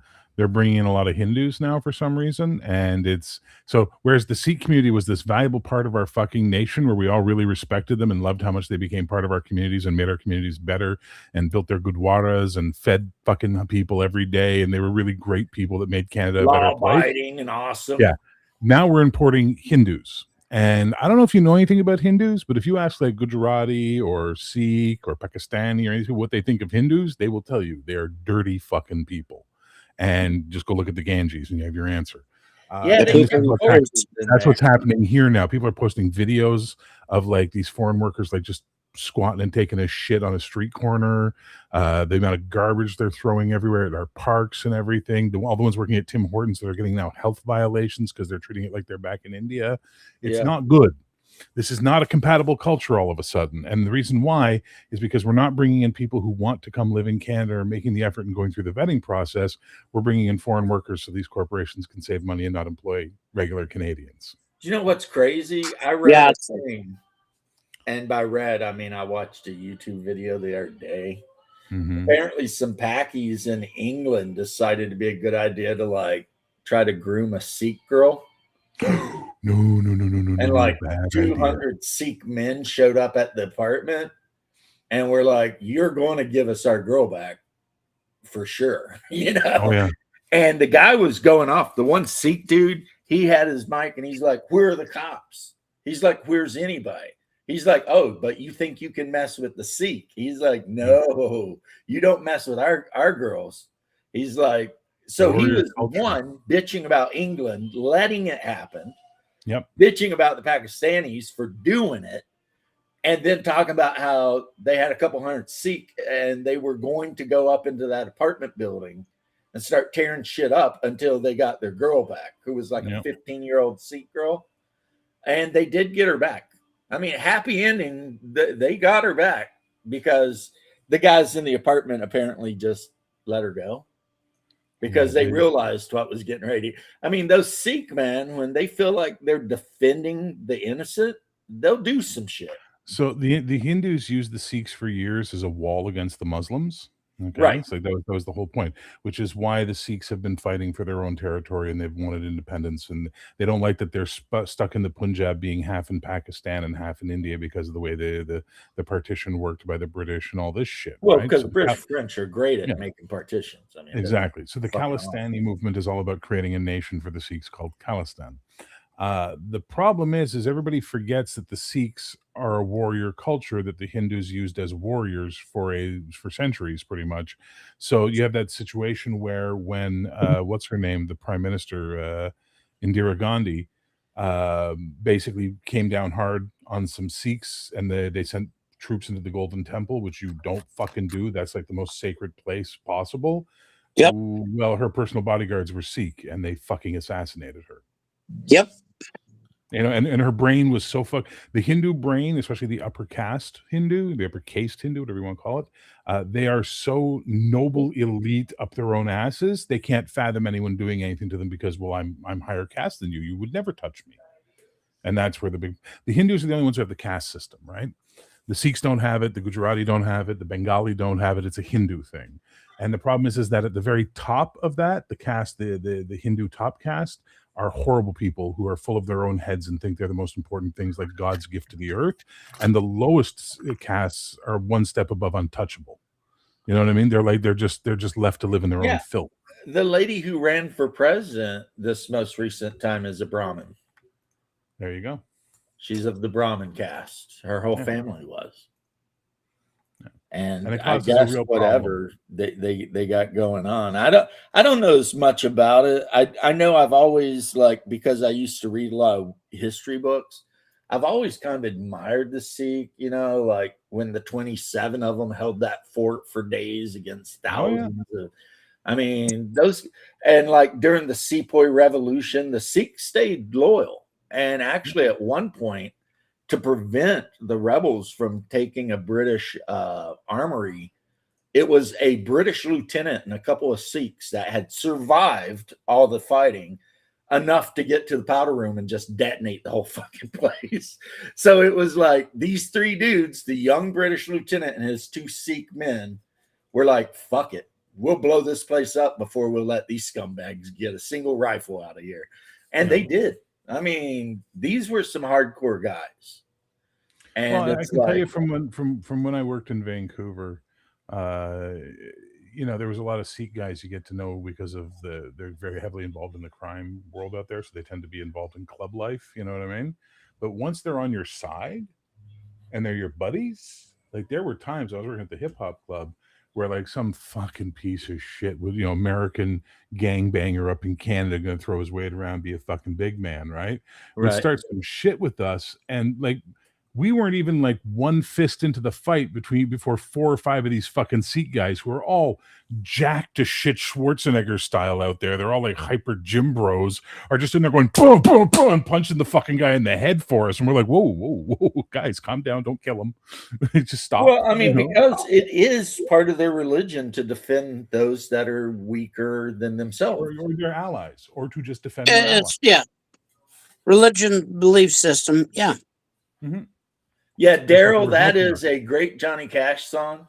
Pretty simplistic lyrically, but I mean, I've been everywhere, man. Boy, I've been- I got underwear, man. No. yeah, yeah, that's good too, though. You kind of want underwear, otherwise, mess your pants up. But Don't want to poop your pants. don't want to poop your pants. But But yeah, so like the thing is that this is the problem we're having in Canada, is that we, like England, we had such a great relationship with the Sikhs that came here, and they became so Canadian. There's a video I should show you sometime, James. It's amazing. It's this fucking the lefties got all pissed off because the Sikh temple put a Merry Christmas sign out on their board in front of their temple. It said Merry Christmas, right? And then, of course, people got outraged and how dare you, and why are you supporting this white bullshit? And they interviewed the head of the temple, and he's like, okay, so when it's Mubarak, we say Eid Mubarak. When it's Kwanzaa, we'll say Happy Kwanzaa. When it's Christmas, we say Merry Christmas, because we believe in celebrating everybody's celebrations and treating them Happy Diwali. He's like trying to explain to this people, like, why are you so fucking crazy? Like, ultimately, that's the subtext of what he's saying, is like, why are you all so fucking crazy? And I can't answer that, but it is a thing. But I found out recently, and I know we're talking politics more than anything, but like Don Lemon and his Don Lemon, he's in trouble now. Christianity is white coded, and I'm like, pretty sure it comes from the Middle East, but hey, when did that happen? It's like, one of the largest sects is like Ethiopian Orthodox. They're not white, and Jesus was a Levantine Jew, and like the religion spread with the Greeks, the Georgians, the Azerbaijani. Like those are people that most people don't want to consider white, even though they are all Indo-European. But the point is, it's like, so what are you even talking about? Like, even the Orthodox Church is like, white. What the hell is that even? Yeah. Chill, daddy. It's like, but to hear a bunch of black people who supposedly are also Christian talking about how Christianity is a white coded religion, and it's like, it was like the main religion of all of Africa for like ever. Oh yeah, the first gay black dude to be charged under the KKK Act. Boy, have we not, as a nation, just came full circle. And the problem is when that circle connects, death to the Jews. But he deserves it, because people think the First Amendment means things that it doesn't mean. And one thing it doesn't mean is that you have the right to go onto someone's private property and harass them. It does not. It means you have the right to free political speech in public. That's all it means. And churches are not public, they're private. And apparently, if you try to stop people from having a church service, which they did, then that's all kinds of humanitarian bullshit. And it's like, so look, I'm not Republican. I'm not right wing. You know that. I'm a centrist for the most part. I'm a little left on some topics. I'm a little right on some other topics, because that's what centrists are. We tend to try and be balanced across the board. We don't pick a side. We pick what we think is right. The poor centrists, the most hated political thing, because we're the ones going, no, those left guys have a couple of really good ideas about like healthcare and taking care of kids and stuff like that. But the Republicans have some really great ideas about fiscal responsibility and not spending money you don't have. Hatred from both sides. and we get shit from both sides for going, you're both partially right. Like it's insane. It's But like, no, F you. If you're not 100% down, yeah, then, for the longest time, when people would ask me back before this whole 2015 bullshit started, when I was talking to Americans, they're like, well, are you left wing or right wing? Because they were confused when they would talk to me, and they'd be like, because you seem left and right. I'm like, are you left wing or right? I'm like, motherfucker, I'm the bird. I need both wings to fly. That's how it works. Here's my thing. I would consider myself practically far right, maybe even alt right, but then at the same time, I'm a huge proponent of certain social safety net programs for Yep. the elderly Yep. and people who need help for a while. So while I am basically a Christian nationalist, I still believe you should help people out when they need help. I'm a firm believer that most of the right-wing people I know who are not insane and don't have something wrong in their head already would never support the idea of euthanizing handicapped children at birth, right? To pick an extreme idea. Yeah, right? that's crazy. Yeah. That's crazy, Yeah. right? But if we look at a lot of the stuff the crazy ones value and the societies, they tend to go, well, that was the right way back when there was a regal society and kings. People did shit like that, and it was considered perfectly fucking acceptable under society.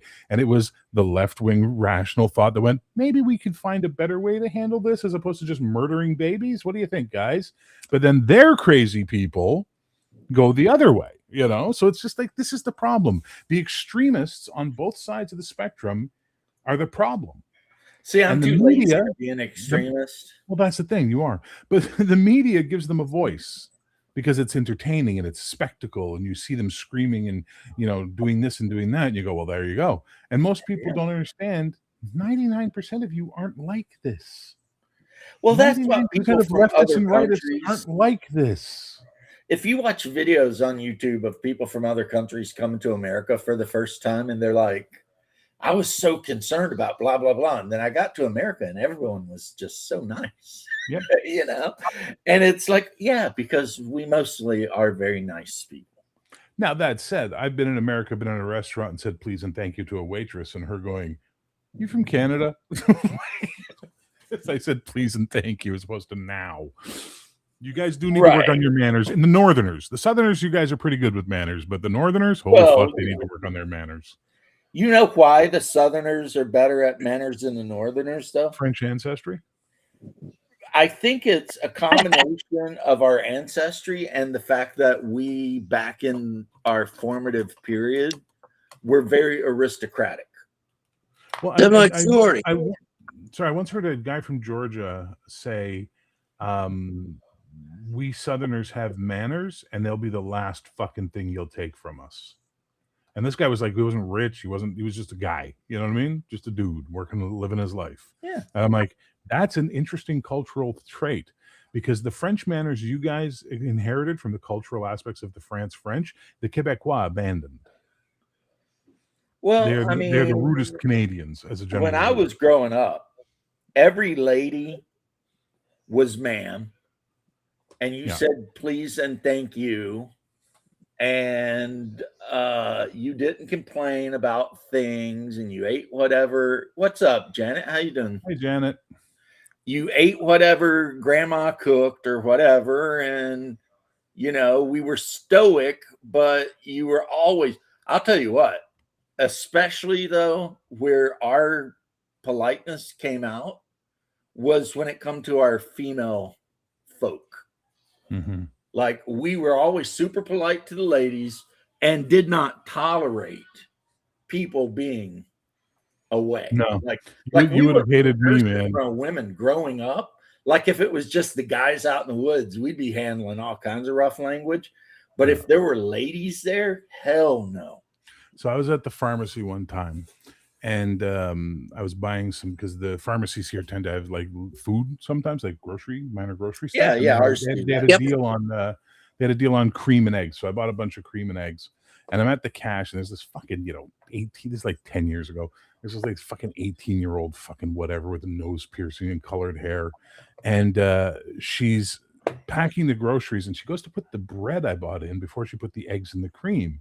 And all I said was, "Oh no, sweetie, you got to put the hard stuff on the bottom before you put the soft stuff, or it gets destroyed." And she fucking turns, and like in the comic book, fire was in her eyes as she goes, "Don't call me sweetie."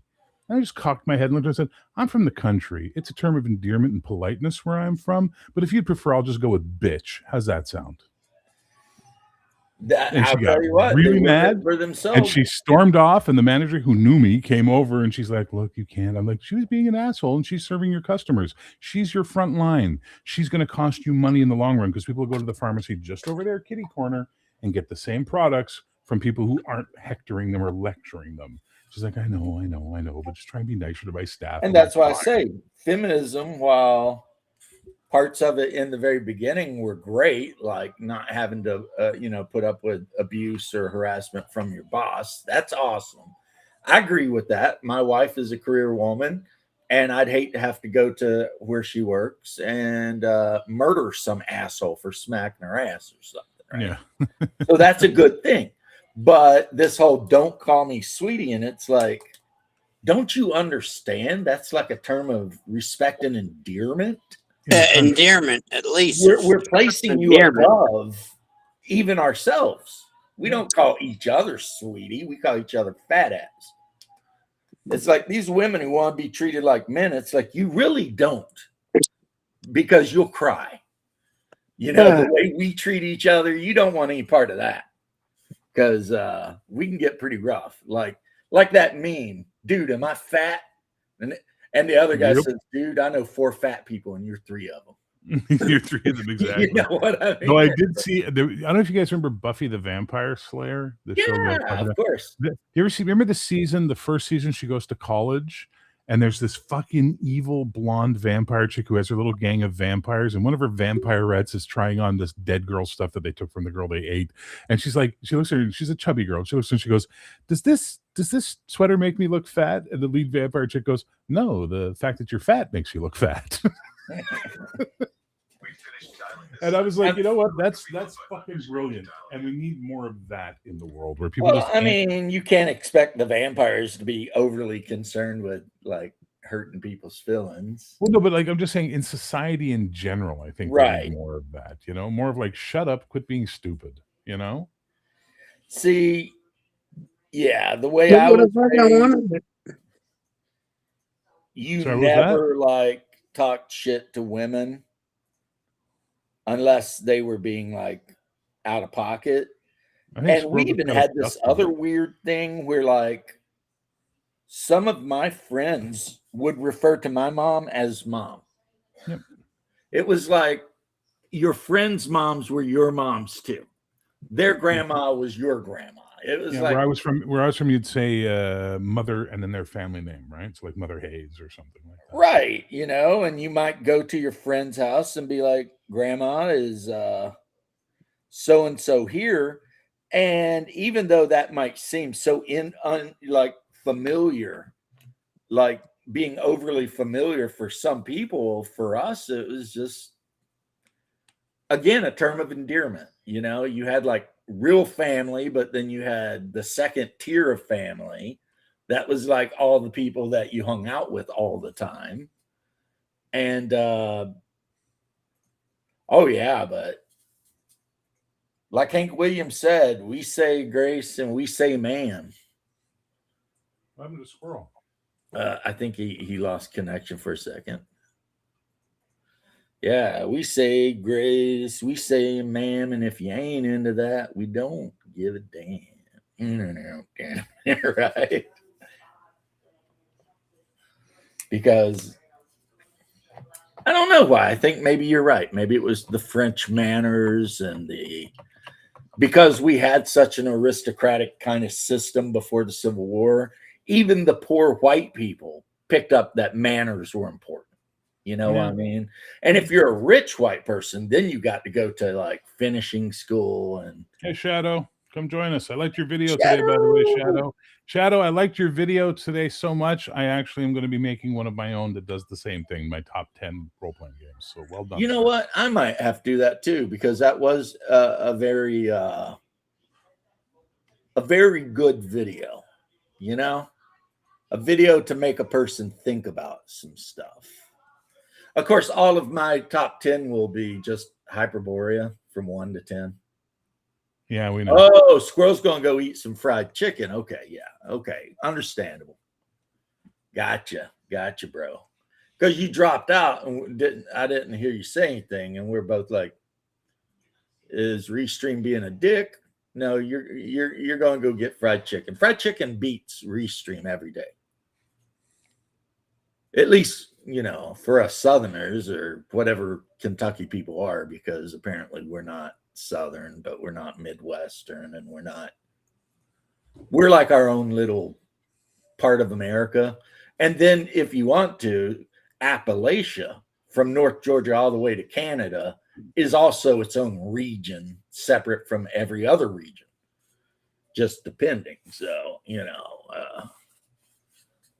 thanks, guys. I appreciate it. No, thank you, sir. It was a thought-provoking video in a time of not thought-provoking videos. I didn't intend to live stream today, and the only reason I am is because someone whose name I don't even recognize, when I said on the last live stream, I'm going to stop live streaming so much and concentrate on making videos. Someone posted and was like, dude, more live streams. Yeah. No, I agree. I mean, I don't know who it was because I don't recognize the name or anything. And then, of course, I've been on Instagram bullshitting around with Holy Diver, or Angry Game Nerd, as he's known, because he tends to be on Instagram a lot more. Which I'll tell you, Instagram is definitely one of the most racist places I've ever been, man. Some of the reels and reams going around there is like, oh my, jeez. Okay. Honestly, I can't say I know because I don't pay attention to it, so I wouldn't be able to say, but I'll take your word. Well, I'm trying to hook Holy Diver up with Cold Iron Oven because Holy Diver keeps seeing all of the memes he makes with us. And he's like, you know, dude, I need to talk to that dude and see if I can get him to hook me up with some good, like, you know, images for my videos or whatever. And so I talked to Cold Iron. I was like, yeah, Angry Game Nerd kind of mentioned he might like some stuff. And Cold Iron's like, yeah, man, just have him get in contact with me. I like what he said. He goes, I need more stuff to do when my shifts are dull. Yeah, right. When the shifts are dull, so give me something else. So, nothing wrong with that. I mean, if the dude's enjoying what he's doing, and his last meme, like the way he depicted Shadow before Shadow put on the birthday hat and started dancing, like Shadow looked like he could be a superhero or a super villain. You know what I mean?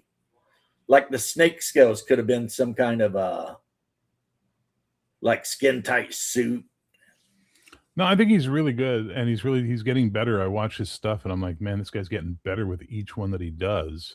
Oh, so yeah, the Aztec one, he captured my face perfectly in that. Now, I'm pretty sure, I'm going to assume he's using AI to generate this stuff, but, you know, still, it's good stuff.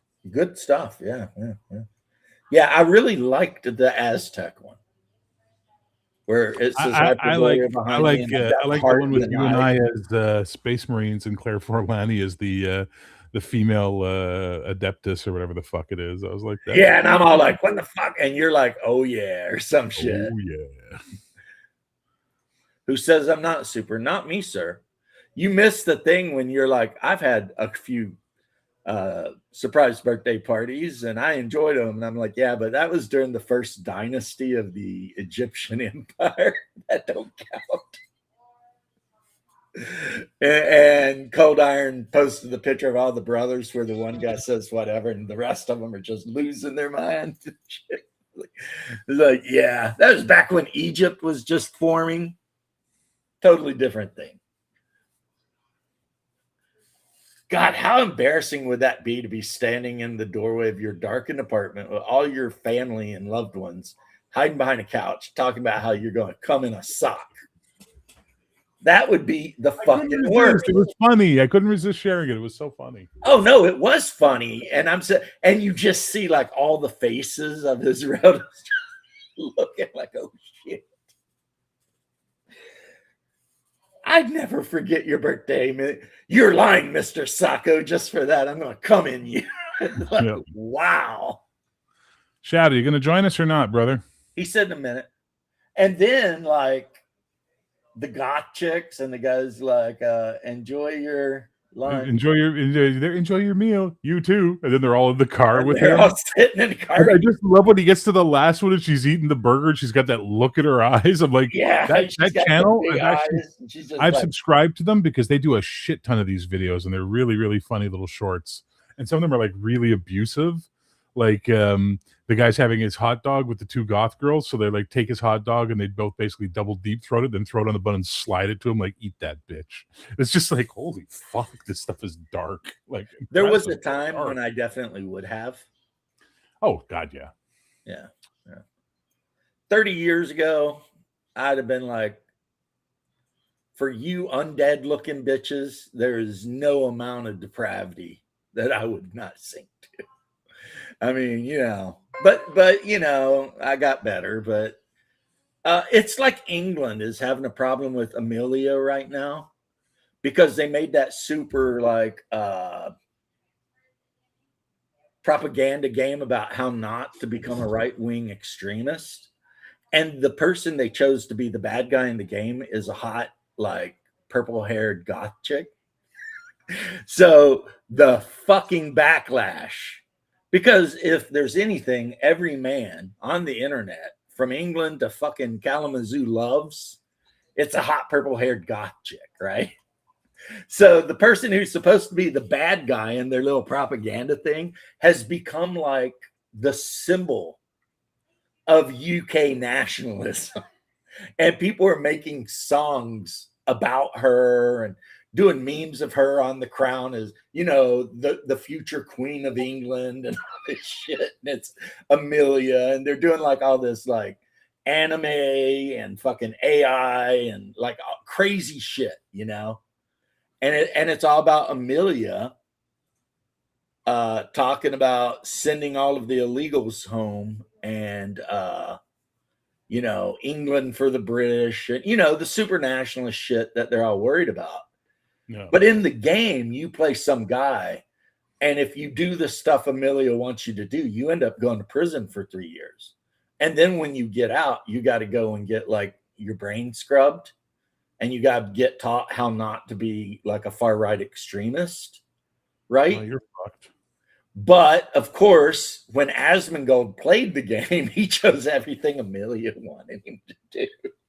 He's like, so I can go to this protest and hang out with this hot goth chick? Yeah, I'm taking C. You know, it was just like, and it's just like the BBC, the Home Office, and some other group thought it'd be a good idea to make a game where literally, if you say anything about immigrants, you get in trouble. And how to avoid saying anything about illegal immigration. Well, they say immigrants, but that's something the left does because, at least in my experience, no one's pissed at immigrants. No. Like if some legal immigrant goes through the process, they come to America, we're like, well, welcome to America, you know? We're all talking about the boat people that just kind of wash up and vanish into the freaking underworld, right?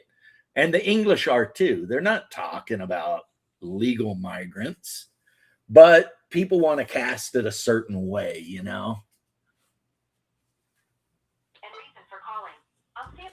No such thing. I agree with you, Daryl, but Amelia is right-wing. And there's even a sign, and it's Amelia waving the St. George flag. And it says, Amelia, not far right, just right. You know what I mean? It's like, okay. I mean, they're literally printing shit out of Amelia and like taping it to stuff in England. And like, because they made that stupid propaganda game. And it has been the biggest backfire in the history of the entire internet.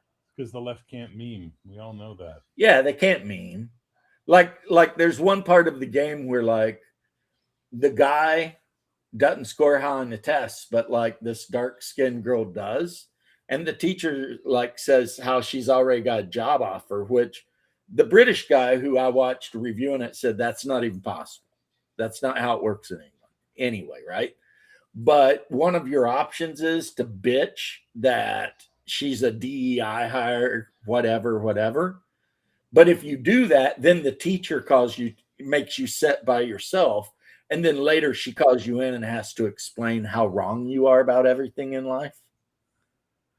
And the whole time, the hot purple haired goth chick, she's like telling you, like, she is a DEI hire and you should come with me. I've got some friends and we're going to be out on the street, protesting all this shit, blah, blah, blah. So it's almost like they want the British men to not be men because somebody Well, should. that's part and parcel to the whole Well, the scheme. thing I was going to say, Shadow, is someone should have known that a 16 to 20-year-old man, given the option of following the hot goth chick or being a putz, I mean, we already know 99% of young men are going to be like, wherever you want to go, Amelia, let's do this thing, right? It's almost like one of the shadowy superpowers in the background is actually trying to rile us up to eliminate the weakest of the weak of human civilization.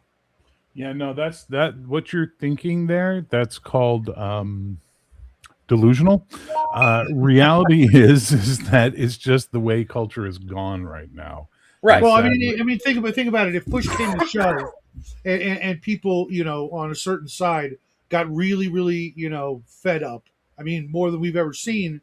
That would be the ultimate result. And they're not making fewer of us; they're making more of us.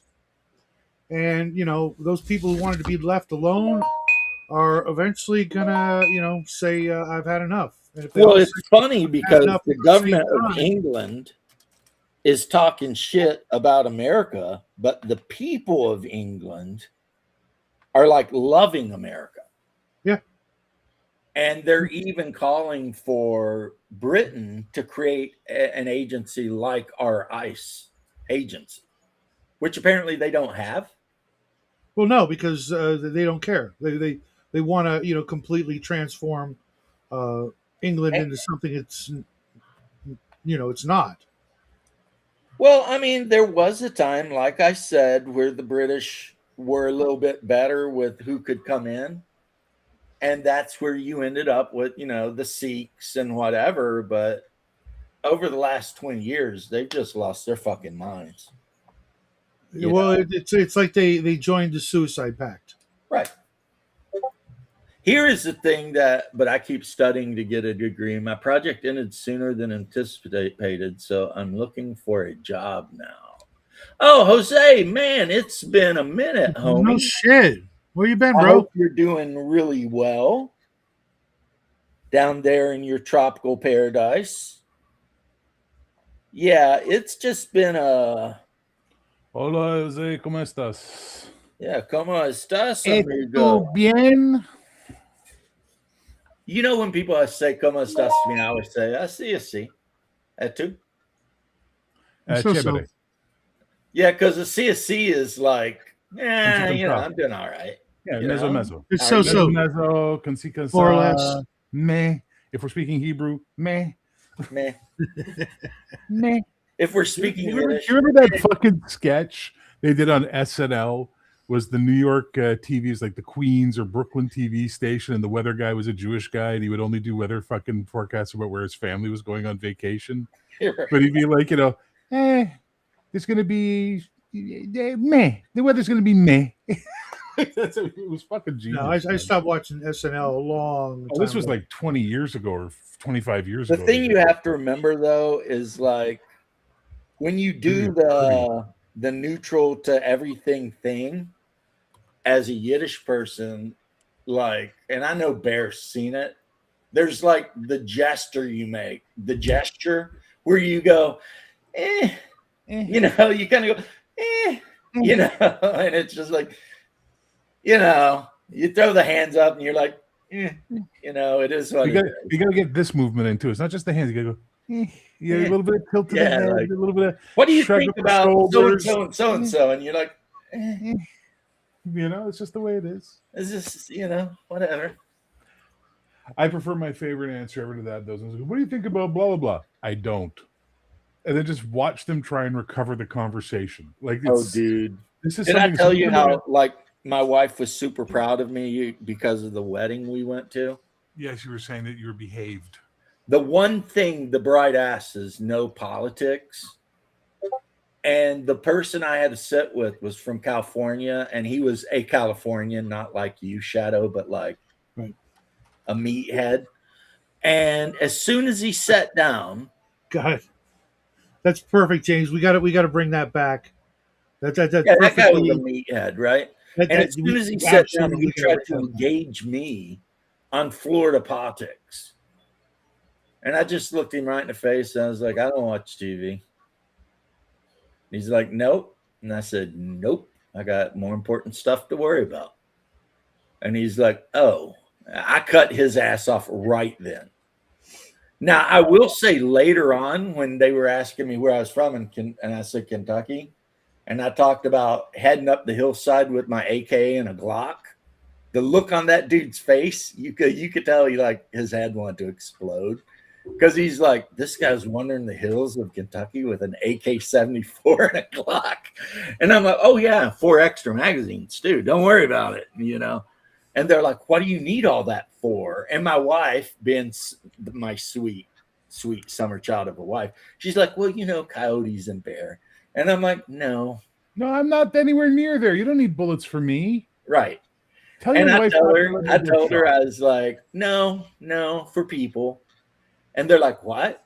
And I'm like, if I'm in the middle of my property on a mountain that's freaking 10 miles from the nearest trailers, which they consider a town, but it's literally like 9 trailers that are kind of sort of in the same region. And I wander up on a dude or two just up there. I'm like, who are you? What are you doing here? Who sent you? Because you know they're up to no good right off the bat. Why else would they be there? Right? No.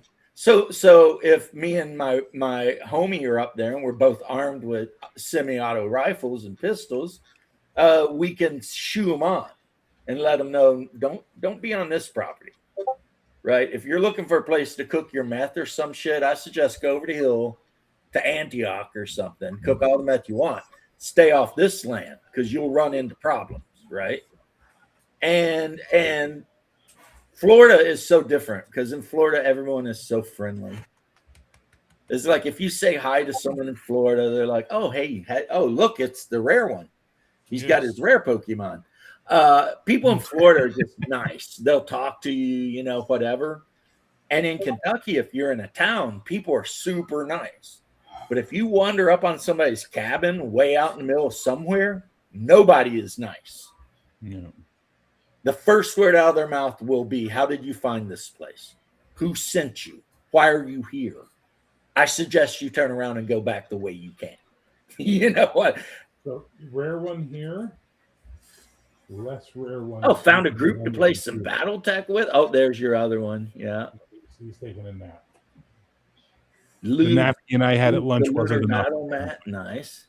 What's up? What do you need? How's the wife, Jose? Except for not having a job. Hey, remember what Morrison said about that, though?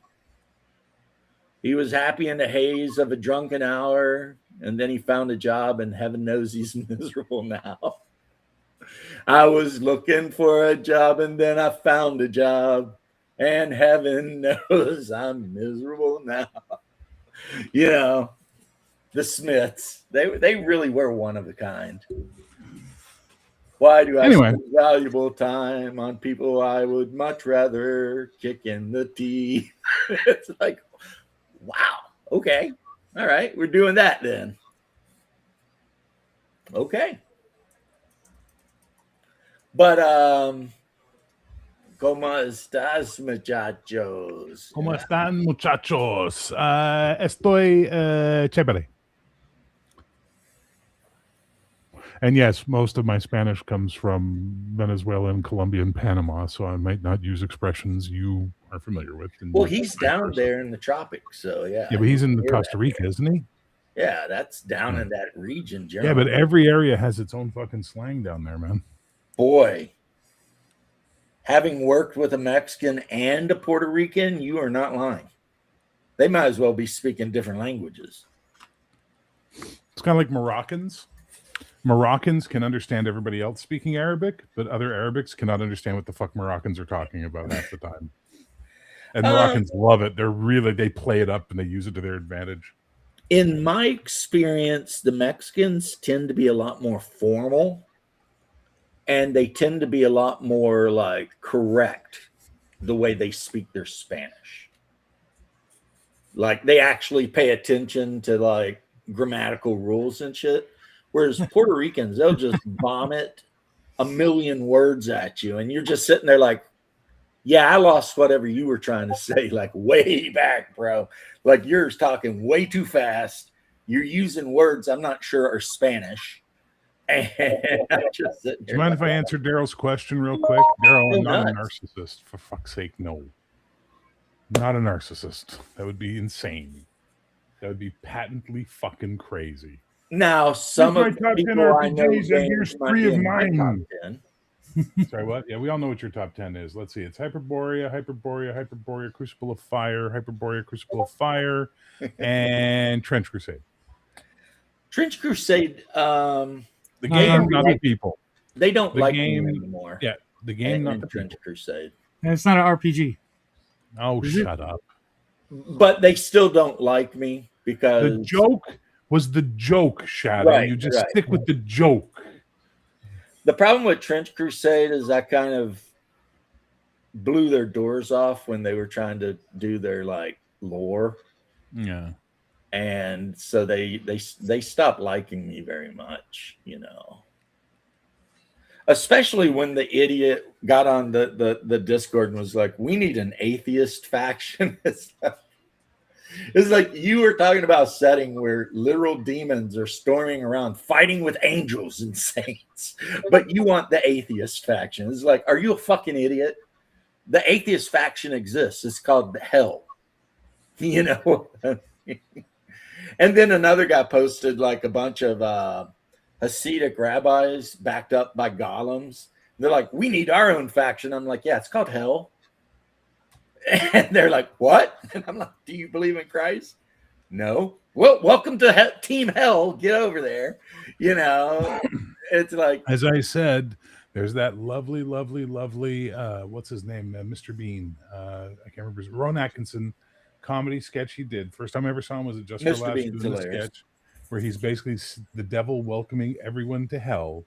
And he's just going through the lists and where they need to line up. Then he finally just goes, he's like, Muslims, Buddhists, Shintoists, Christians, and something else.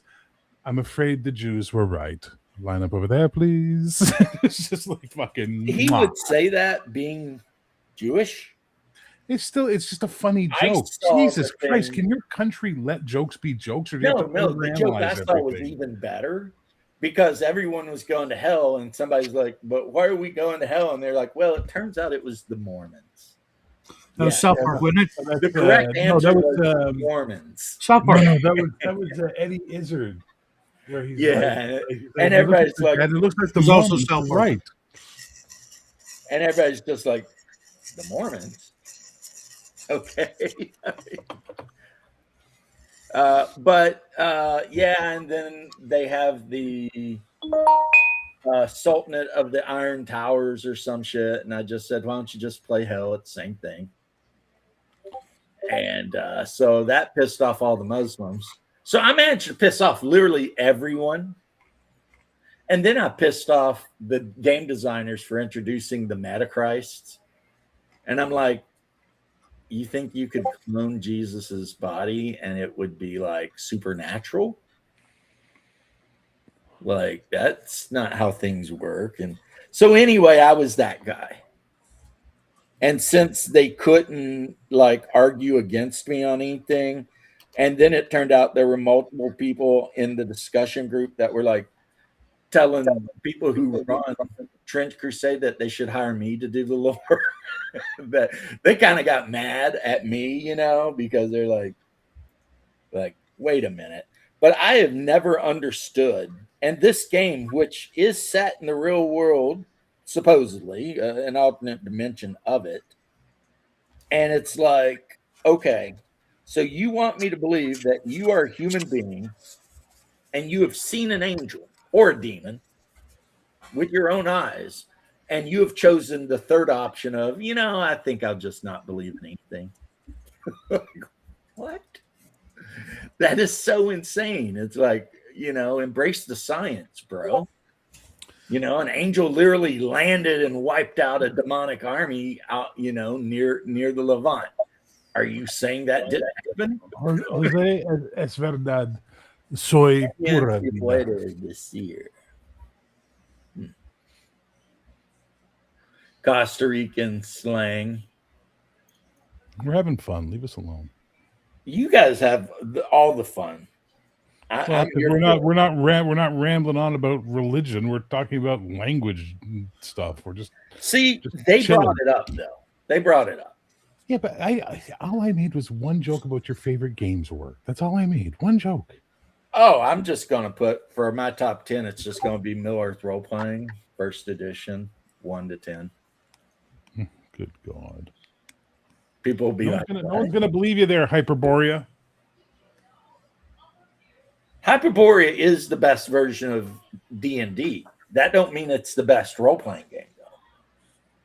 Yeah, if you notice, my list had a whole lot of different genres because despite Because certain you're things. not going to play Gamma World with Hyperborea.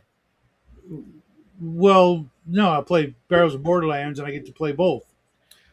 No, you need Gamma World Second Edition to play Gamma World. Well, Barrels of Borderlands has mutations. It has like all of the mutations. Okay, Dr. Fib tastes like Dr. Pepper, but it's not Dr. Pepper is the point. Yeah. It really has everything that Gamma World has. But it's not Gamma World. No, it's based on more or less BX instead of. I give up. It's like trying to Yeah, get but it's also wall. not the same setting. So you can't cross the lake into Detroit and fight a bunch of mutant vultures and maybe find some kind of weapon and then blow yourself up trying to figure out what it is. You can literally do all of those things because the world of Barrels and Borderlands is just like Hyperborea. It's part of Earth. It's not specified what part. That literally, was somehow, a big continental plate is now out in space and it's part of Earth in the future. So what you're saying is you're just playing Hyperborea. I'm sure it But was, the Timu version. It was obviously, Matt and his group, they play, scores of games every month. So I'm certain that they were influenced by Hyperborea and a bunch of other things, including it literally has the Gamma World. You know how when you find an item, you have to roll on those you charts? got to do the flow chart. Those charts are in B&B. Well, yeah, because what happens if like your characters find like a frag grenade? You're trying to figure out how it works, and you pull the pin on it, and you're just standing there holding it. Like it literally is. It literally takes a lot of core mechanics and lore from GW from Gamma World. my laptop DVD got rotten. Damn Warner biodegradable DVDs. That sucks. I'll tell you, if you like Tolkien, and I know you do, Jose, The One Ring is actually a really good game. The one by Free League. It's actually a really good, very playable game. And they freaking lavish all of the respect and honor that anyone could ask for on Tolkien's original works. It's like they really try to go out of their way to make sure you are playing a game in the world Tolkien wrote, not just some random whatever. So they're really that was a couple days ago. I literally went through every. That'll be on my list, actually. The One Ring. I literally went through every RPG listing on eBay, and there were quite a few copies of Middle Earth that were, reasonable. I actually saw a copy of the core book for like $30, but it was kind of damaged. So I'm like, yeah, if it was in better shape, I would have grabbed it without thinking. But it was pretty rough. Yeah, but was it the softbound paperback version? Yeah, that nah. I want the box set. Yeah. Yeah, I do that every once in a while. I'm gonna make it a more regular thing. Go through because it was only surprisingly it was only like 2,300 listings. And I'm pretty good at being able to you know filter out the shit that I'm not interested in. And I went through them all, and I'm like, I actually bought like I didn't know there was another game of Dying Earth put out by a previous company than Goodman Games, so I grabbed it, and I grabbed the Complete Spellcaster. I forget what system that was for. You guys remember the Third Complete edition, Alchemist? probably. The complete Oh, spellcaster, I think, might have been second or third edition. I think Yeah. it's third. I think it's third. Of what game? I'm sorry. D&D. D&D. Really? Yeah, Yeah. the complete series. I think it's third edition. The white cover is real thin. Oh, no, those are the old ones. Yeah. Yeah, those are for BX. Okay. I thought it was for something like shit. What's that game? I could be wrong. I just seem to recall the complete series being a Here, BX thing. Well, if it was a white book and it was just like, it could have actually just added spells Roll to Master. That's what OD or something. I thought it was from Roll Master. Rollmaster?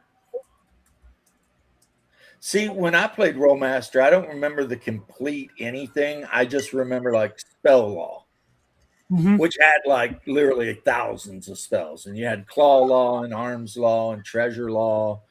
And Those are on my list and as well. dance law and I could be corporate wrong. law and I know I had it. law, maritime real estate law. law. But you do know, and I know you know, but I'm going to say this anyway, even though I know you know, but I like to hear myself talk, that You know, all of those law books were literally created to be expansions to AD&D. That's fine. And then once they had a lot of them, they decided, if we made a character generation system, we could just have our own game. And that's how Rollmaster began. Like the first thing they put out was the Rollmaster Arms Law book, because they thought, what if AD&D players wanted a more like intense, crunchy combat game? Well, you could just completely ignore the AD&D combat rules, use Arms Law, and they had rules where you converted, like if you had an 18 strength, well, then that gave you this bonus, right? But eventually, yeah, they made enough stuff that they were like. Now, speaking of, I am the law. I am the law. Yeah. Jose, I did something pretty silly that I've been thinking about doing, and I've been like totally battling off the desire to do it for a long time. And then I did it because I was found at a moment of weakness. And that is, I bought the Baron's War box set. And that's from War Games Atlantic. And it's basically, you put together, it's a skirmish game where you play one of the barons, whether you're a loyalist or not, during the time of the uprising, or as they called it, the Barons' Wars in England, when they were all mad at King John. And so you build your little army of maybe 20 guys, and you duke it out. And you can play loyalists versus rebels. And if you want, you can have the high tier guys, of course, are going to be your mounted knights, but then you can have foot knights and sergeants and just warriors, and even levies of like peasants with freaking pitchforks. And you can pick the commander you want to play. So you can play Chateau de Gaulle or whatever, who was a Norman loyalist. And different leaders might have different abilities, and so I bought that box set, and I bought 4 booklets of shield transfers for that game, so that when I put the figures together and paint them, I won't have to paint the shields. I'll just find the transfer that matches the shape of the actual shield, and I'll be able to do my warband all up with matching colors and stuff. So, gaming wise, sadly, it looks like the Saturday Hero game isn't happening because Shadow dropped out. Another guy got a job. It's like Saturday. fuck. Oh yeah, Saturday morning. Yeah, Right. it's, So it's that just one too damn fell early, apart. dude. I know, but you were in. You were in, and then you weren't, and that's okay. And I'm Well, not mad at you for that. I'm not mad. Relax. You don't have to defend yourself. Life is life. It gets in the way. I understand. Then another guy got a job, and da da da da. So I was like, that fell apart. Shield of the Veil. We got to wait for James to get back because he's off globetrotting now. So it's like, you know what? We'll wait because we didn't get to give him an out for his character, and it would be shitty to kill him off or just. I will never NPC someone's character. But you haven't answered the question. Coco, Doc have. You haven't. Will you play something else then on the Wednesday slot? Depends on what it is, I guess.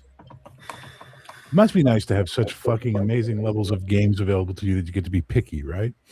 This dude over here plays like Yeah, 7 fair. games a week. I know he plays like 1,800 games. I know it's like I play 6 hours a day since I was 12 years old. But anyway, well, what we're doing is in on one Okay. of his games. so I don't know if you know my curse. Shadow. I don't know if you know my setting. It's called the West, and it's the one I ran for many, many years. It's a very well developed setting, and there's a little campaign I've wanted to run in it for the last 15 years. And every time I start a campaign, and this campaign, every time I start it, something happens where someone shits the bed, quits the game, and it falls in on itself. So Coco, Doc, and Jason, the GM called Jason, he played in the Guardians game as Captain Saturn, have all agreed to play. So that's 3 players. All good guys. All good guys. I have 1 slot left, and the system we're going to be using is my old Bastard Sword system because I want to get some play testing in on it and see if I can develop it further because I'm really annoyed trying to hack D&D right now. It's pissing me off to a great extent. Yeah, I saw your process video this morning. I watch all your guys' videos just for the record. Okay. And I highly recommend we keep doing that for other people. That's why I did the awards show the way I did because all those people make great stuff, and they're where all of us once were when we first started getting into this and struggling, for whatever That's reason. lovely, but it doesn't answer my question. Well, I was getting to. Okay, Sometimes it all takes right, me a while. Go ahead. Take your time. Go around the block. We'll light a cigarette and wait. Fuck, I'd kill for a cigarette right now. Oh, me too. Fuck. Shut up. And I can't vape. I can't do it with COPD. Forget about it. I might as well just, smoke crack. It would be healthier. I mean, literally, because vape is moisture, and that's what COPD is lots of moisture in the lungs. So when I do die, it's going to be from drowning. If that's because that's Pneumonia. Yeah, well, that's the only way you can kill me. Eventually Which is you'll what's get the worst. pneumonia. What's the worst part about that? I know I'm totally going off the rails here, but the worst part about that is the best thing for a motherfucker when he's got pneumonia and his lungs are filling up with shit is to put him in the hottest environment he can. So every time he's breathing, he's actually evaporating that shit that's killing him. But instead, they put you in this ice cold freaking tomb called a hospital. But Barrow, I wanted to ask you about this game. Because I've been Are through you sure that. you got COPD and you're not dealing with like tuberculosis? Filthy lunger. You filthy lunger. Okay. I know you don't like this, but like on a scale of 1 to 10, how bad have you wanted to run this game? What do you mean? The game that you're trying to you want to start up on Wednesdays, right? It's been 15 fucking years I've been trying to run this campaign. If I can fucking get this campaign to successfully done, I break the fucking curse. So 10. I feel like the fucking Cubs. I feel like the Red Sox. You know what I mean? Okay. Like it's got to break the fucking curse. Okay, that's the way I was with my Bright Sea game, and I got to do it, and I know the joy that will bring you. I'll do my best. Just understand that I was kind of looking at Wednesday being the one and Isn't only that night. Butt Pirates of Gay Water you're talking about? Butt Pirates of Gay Water he's talking about. Yeah, exactly. Thank you for bringing back the coin. The There term I ain't nothing coined. gay about it. But Yar, matey, there be some virgin cheeks in need of plundering. Yar, let's get the booty. Just for the record, my ship crews are all co-ed because Peg Leg's got to go somewhere. There probably is a reason that the word booty means 2 different things. So, Shadow, based on what you just said, then hang on, James. James, do you mind if I just get this resolved before we do the? Yeah, absolutely. Please. I just want to get this over with. based on what you just said about you were hoping to have your Wednesdays be your not gaming day where you had stuff to do, I totally respect that and I appreciate that. And therefore, I am officially retracting the invite until your life frees up a little bit for another game somewhere down the road or when we come back in June. So, you know what? Yeah. Enjoy Go your back. free What? Sorry, I missed that last time. word. When we come back in June to pick up the campaign again, when Okay. James is back, Because if it was knowing you, it's probably going to be an alternating Wednesdays. alternate Wednesdays, yeah, every second Wednesday. Okay. Because I have another game on the alternate Wednesday, so I can't. And see, it would also depend on like if somebody's already playing the rogue, then probably not. Because Nobody's playing anything. I'm making the characters. Well, yeah, I know. But if someone said like, "What do you want to run?" I'm sure you've asked that. You're not just going, "Hey, Not yet. guy who hates dwarves, you're playing a dwarf." The only character that's decided upon is Jason's, which is Neil the Goblin, which is a character he played previously and he never got to explore fully. So I'm letting him bring that So character waiting back. for an answer, Coco. Yeah, if there's a rogue spot open, yeah, sign me up. No. I want you to have your Wednesdays now. I want you to have that freedom for your family, your life, your peace of mind. Make sure you feed all your Filipino ladyboy slaves properly. So you know what? Totally understand. You're We'll not play invited. together again in June. It's like Shadow can't help it just because he was born with empathy and a attraction to socialism and ladyboys. And Lady Dear Dick. God, who is this guy you're talking about? Like the Mirror Universe version of me? Because No, it's the Cyclops. I forget his actual name though. He talks about D&D. He's got one eye. Indestructible. And there is literally a thing where he's like, I can't help it that I was born with empathy and an attraction for socialism and ladyboys. from Double D's intro. And ladyboys, he said? Yes. Gym boys, yeah. Oh, wow. So he's open to femme? Wow, you know what? I can respect that. No, God bless him. I mean, he's not hiding it. He's No, throwing good it for right him. out there. Let your To be freak flag fair- fly. See, To be my fair- beef with him is not that he's attracted to femboys. My No, beef that he's a is that dick. he's a socialist. My problem Well, is to he's a be dick. fair, if He is a God dick. made you look like that, if you literally had to go through life looking like that, that's about all you would get. See, I disagree because you're There ain't no woman who's going, "Oh my God, I want some of that." You have no fucking idea, Dude. Shadow. You're on crack. Yep. The amount of women I have seen with men who you just go, really? Really? But that's I've because the seen man, hot-ass women despite with his dudes fucking that you would visuals, think they found living under a bridge. okay, you're despite their just like- visuals, there's something about their character that attracts the woman, and they get a better quality of woman. But as you a know result where because- else he's You wrong? say so. I never met that kind of woman. Shadow? Hey, you live in California, Shadow. Everyone's fake as fuck. You live in the most plastic fake fuck society on Shadow, earth you're next to not wrong. Dubai. Here's what I want to point out to everybody. Everybody needs to hear this because Shadow was super wrong here. Uh-oh. And that is the idea that a straight woman is going to automatically have better taste than a fucking femboy. You see what I mean? And Yeah, while just I in do my not experience. support- Sorry, I I don't. don't support. Well, you know all what? the You know what? Hang on, games and James. shit. James. That be said, he does have more experience with femboys than we do, so we should listen to Shadow on this. He's clearly the femboy expert. No, I'm no. just saying, like, if you go That's to actually Taiwan, a brand new thing. I didn't know there was such a thing. Oh, you're just until- getting into them now. Okay, well, go to Thailand. It'll just make you decide if you like them or not. Oh, Simple you'll as I that. figure it used out to pretty date a Thai quick. woman, and that wasn't a thing back then. Here's the thing: if you go to Thailand, whether or not you hook up with a femboy or an actual girl, right, will be 50-50 depending on how attractive you are. It's not like the femboys are just waiting to fuck some troll. I mean, they put a lot of work into shit like this, man. They want to date a handsome dude too.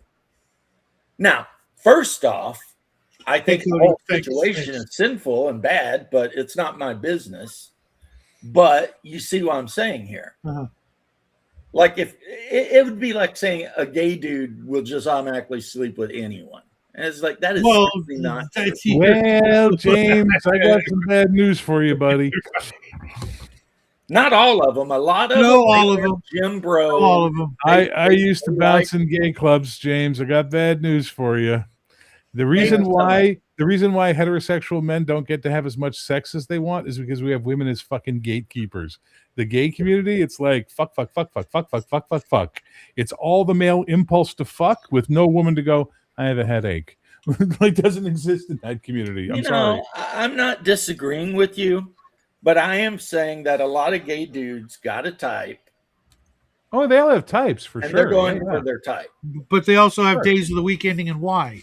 exactly. Well, They don't. maybe Fucking so. in the But gay community isn't like dating in the hetero community. Man. I had a gay roommate, and this dude only ever dated like Marines. Yeah, okay, so he was picky and he was dating. He's very Did you ever- picky. Did Yeah. you know what he did when he went out for a night and you weren't around, and what he did in the bathroom at the club? No, you don't. And that's the shit I'm talking about. I don't want to know either. I had to yell at him for putting some stuff on my computer. I was like, "Come on, dude, get out of here. You know I'm straight."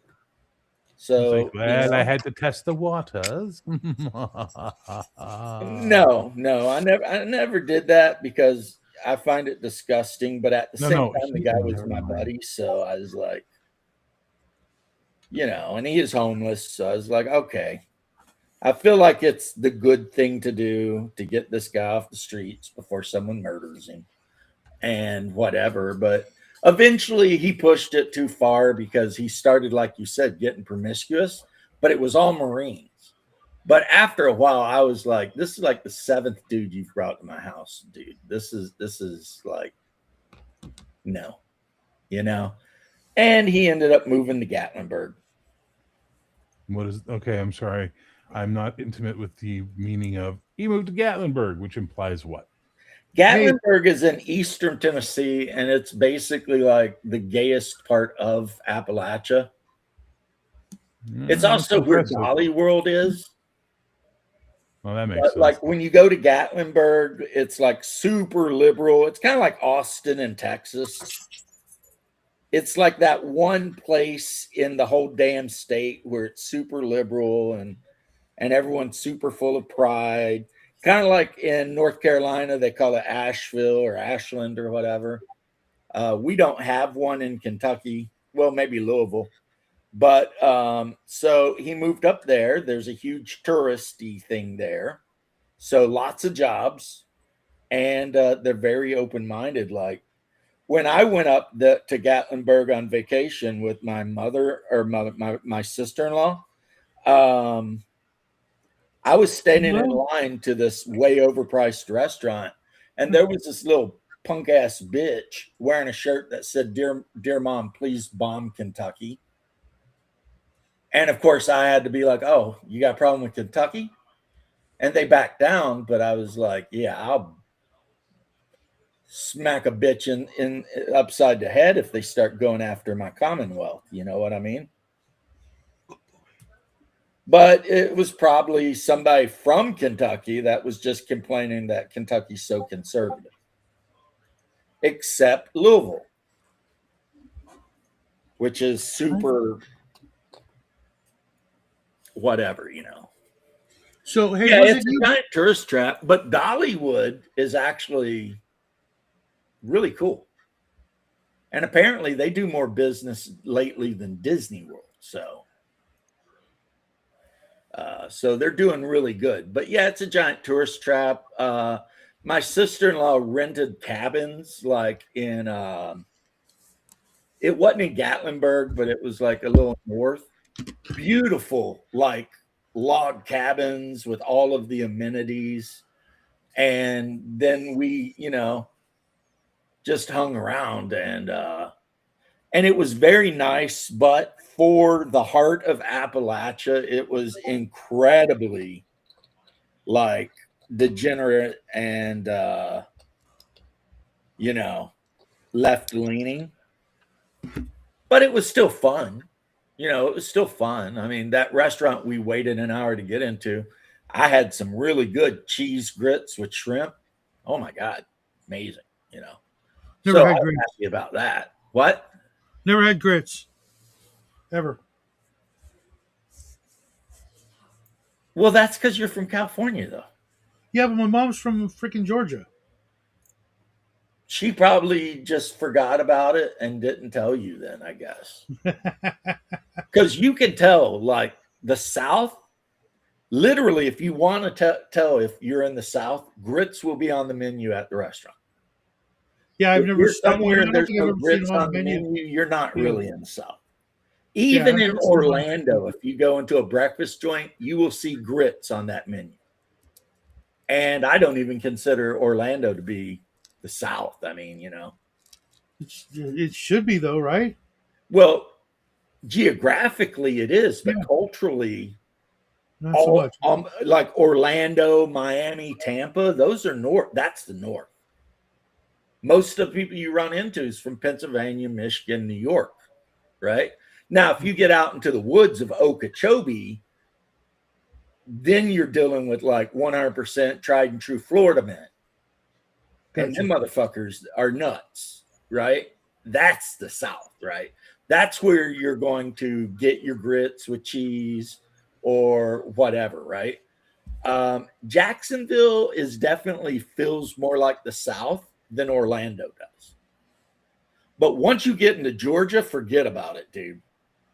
Yeah, I've only Georgia's been there once, freaking and South. I hope to never go back, even though that's where my only living relative lives. It's just I don't. Georgia is truly the heart of the South. Georgia, Mississippi, Alabama, that is the deep South. And yes, that's where you're going to run into people that are real picky about Oh, holy shit! how you cook your grits and what you Well, put in your grits and you know but the whole point of grits, which I grew up eating, is say you got a really big family, right?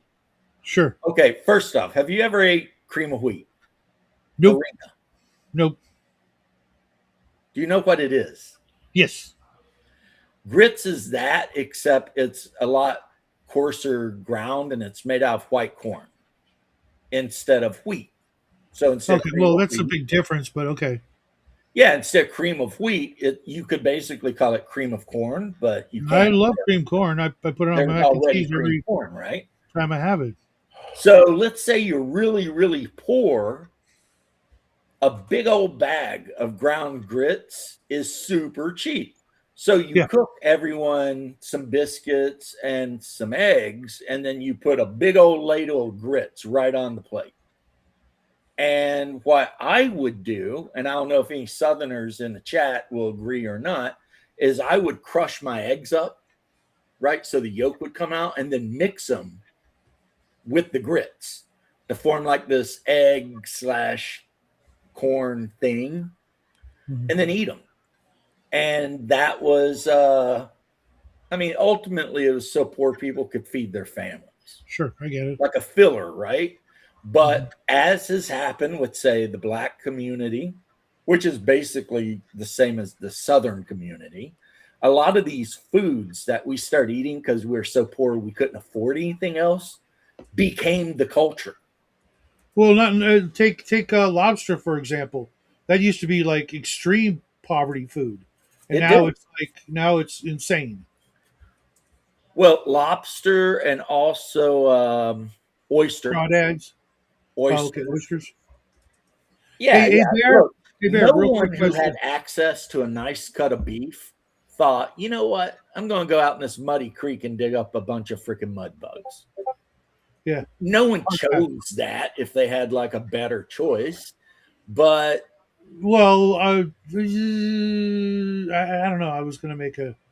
Hey, Bear, was it you who told What? me about Huh? What? Sorry. What? What the fuck? What? Hey, Who? Bear, was it Yeah. you? Was it you who told me about in stock trades? Yes. Bear, are you still thinking Told you. about the game? You know what's weird though? This book is pretty thick, right? I mean, Yeah. it looks Yeah. pretty thick. Super freaking light because they they kind of I don't know who did this. Was it? It was DC. They decided to go with a cheaper quality paper now for the omnibuses, and I'm not real happy about that. Mind you, this book would weigh a freaking ton Well, otherwise, that's but also you paid like how much for it in stock? about $60. Exactly. How much are you gonna buy that First, on Amazon for? well, I don't buy them on. I get them on eBay, and I usually wait, but I didn't want to wait for this one. There's only two that I bought. Tomb of Dracula in September because I wanted it for October, Obviously, Tomb of Dracula, who wouldn't? And then this one because this is like one of my all-time favorite comic books ever. And while I've got most of them elsewhere, I don't. I hate opening up bagged comic books. I just freaking hate it. I You agree. know, and this is the ultimate way to read one of these because I don't have to go looking. I can read all 36 issues, at my leisure with no ripping of tape on the back of the freaking bags and boards. Oh my god, I hate that. I know it's a Well, you little never thing. learned the tab technique. I did recently, and I should have known because I like freak out if I grab a roll of tape, like packing tape, and it's not been that. I had to gather the family around and say, okay, from now on, if you don't do this, I will kick you out of the house. Fold the tape back so I don't freaking, have a problem because I have thrown out, I kid you not, 100 rolls of tape because not because uh, mostly because like if it even goes sideways, I just freaking chuck the whole roll of tape in anger. Anyway, back to the point of you got something nice off in stock trades. Congratulations. I'm glad it worked out for you. Oh Now, yeah, James, yeah. no, I'm not thinking about the game. I'm actually making inappropriate pictures on Grok Imagine. Okay, Daryl, your wife has never fixed you grits and shrimp, but I bet if you asked her to, she would know exactly how to do it and would hook it up. Some people, when they get away from the culture, they don't eat some of the foods. Like when my uncle got older and started like making enough money that he could do whatever he wanted, one of my uncles, because I got like 20 of them, he stopped eating pinto beans and never ate another bean again in his whole life because he told me, he'd had enough. Growing up eating pinto bean soup like every single day, he got to that point where he's like, yep, not doing it. Me, I don't get it because I grew up eating pinto bean soup almost every single day. And there are days when I crave it. Some good pinto bean soup cooked up with some fresh onion and greens, mustard, spinach, collard. I don't give a shit. Turnip. Yeah, I get this. I get the same way with Oh my pork God. chops. When my mom passed away, it was like I don't think I'm going to eat another pork chop for ever. And then, you know, I got married, and guess who's having pork chops? Hell yeah. Pork chop sandwich with a little hot sauce on it. What the fuck, man? So you were Just get saying tired of them. you're the person who didn't eat beans anymore? Was your dad? Was that it? No, my uncle. Your uncle? I'm He like that just with stopped seafood. eating beans. Just wouldn't That's do how it. I'm with seafood. I grew up in a fishing village. I ate so much fucking seafood as a kid. Once I was free to make my own decisions on meals, seafood vanished from the menu. Right? See, I Vanished. never got that way. I still like everything I grew up eating. I'm going to calmly and gently insult you by saying, well, simple people like simple things, James. I don't feel like that's an insult because Jesus Christ. Just take the joke and smile. Fuck. I am smiling. I'm No, just you're saying not. I Now don't you think are. it's Now an you're insult smiling, you because motherfucking holler crawler. there's a certain kind of Crawler, that's awkwardness awesome. to I've just never heard that being one a before. simple You guy. never heard holler crawler before? Never. I've said Fuck. multiple times on this channel. I just, Yeah, holler crawler, I man. I don't recall having heard that before, but I love Dude, it. I have talked about holler crawler so much. Both the cannibalistic ones, the inbred ones, the satanic ones, and then like maybe sort of the normal ones. I'm There's going to like, ask a dumb question, knowing it's a dumb question. How do you have any room for the normal ones? look, I'm going to tell you something. If you're in Harlan County, Hazard County, any of those counties there, right? You want to live on the side or top of the mountains. You do not want to live in the bottom of the fucking hollers. And just remember, if you're in Hazard County, them Duke boys is in a world of trouble. Yeah, but that was Hazard, Georgia, I think. I'm betting they wish they could fly right about now. Yeah, they had Uncle Jesse. Hell yeah. You look like him. Well, good. Mhm. The thing Get you some too coveralls and a is fucking engineer's cap. and your He uncle- does that quite often, yes. you could go down into some of these hollers and anyone from Appalachia. So, like Cody could probably tell you this too. You'll never see the sunlight down there. Because some of these, because of the way Appalachia is, the valleys can be very narrow.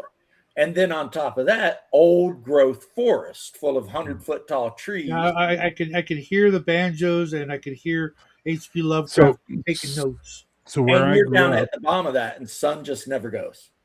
so where I grew up, valleys like you're talking about, because we're on the ass end of the Adirondack, Appalachia. We're not from there; it's Appalachia to us.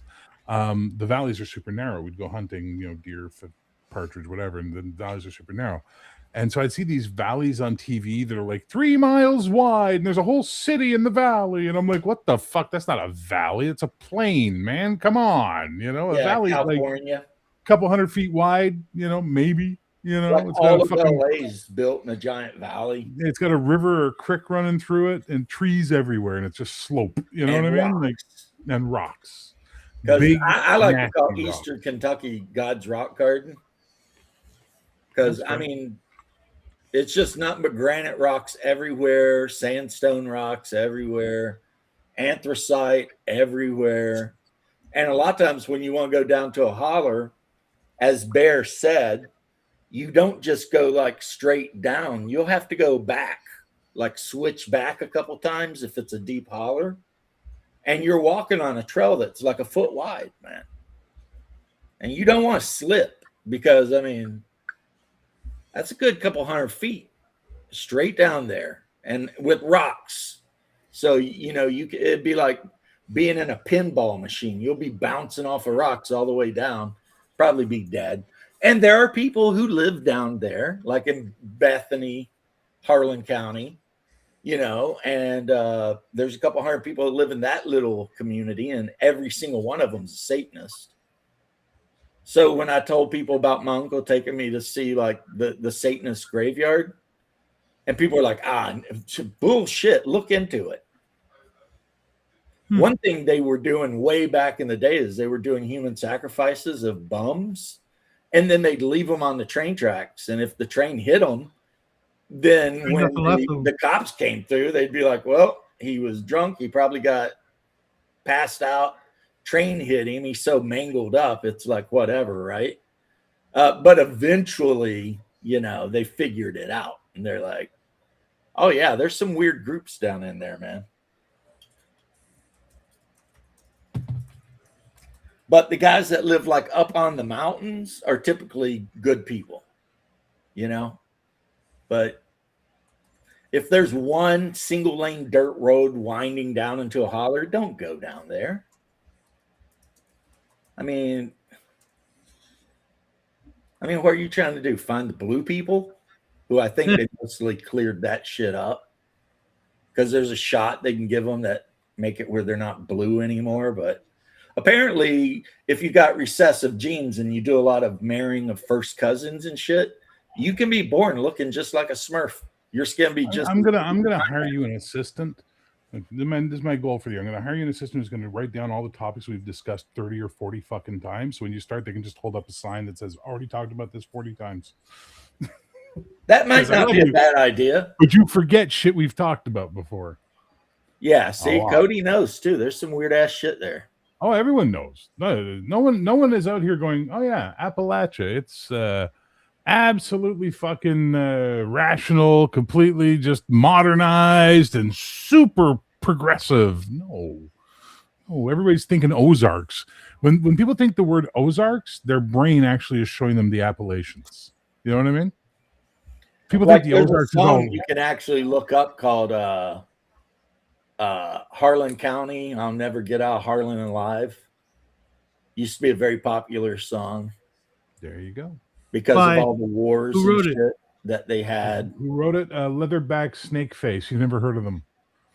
It has been performed by basically 50 people. I'd have to look online as far as, but that song was about the coal miners going to war with the companies, and they were going to war. Like people were getting shot and shit. It was like for real. Because that whole thing, I can't die because I owe my soul to the company store. That. Yeah. That. What do you get? Yeah. And the same could be said for West Virginia too, but most people in Eastern Kentucky try to pretend like West Virginia don't exist. because they're an embarrassment. So, and I'm sure there's nice people in West Virginia, but I was raised to not like any of them. As a matter of fact, what my mom would say about West Virginia is there's a bunch of traitors, and we don't cotton to traitors. You know what I'm saying?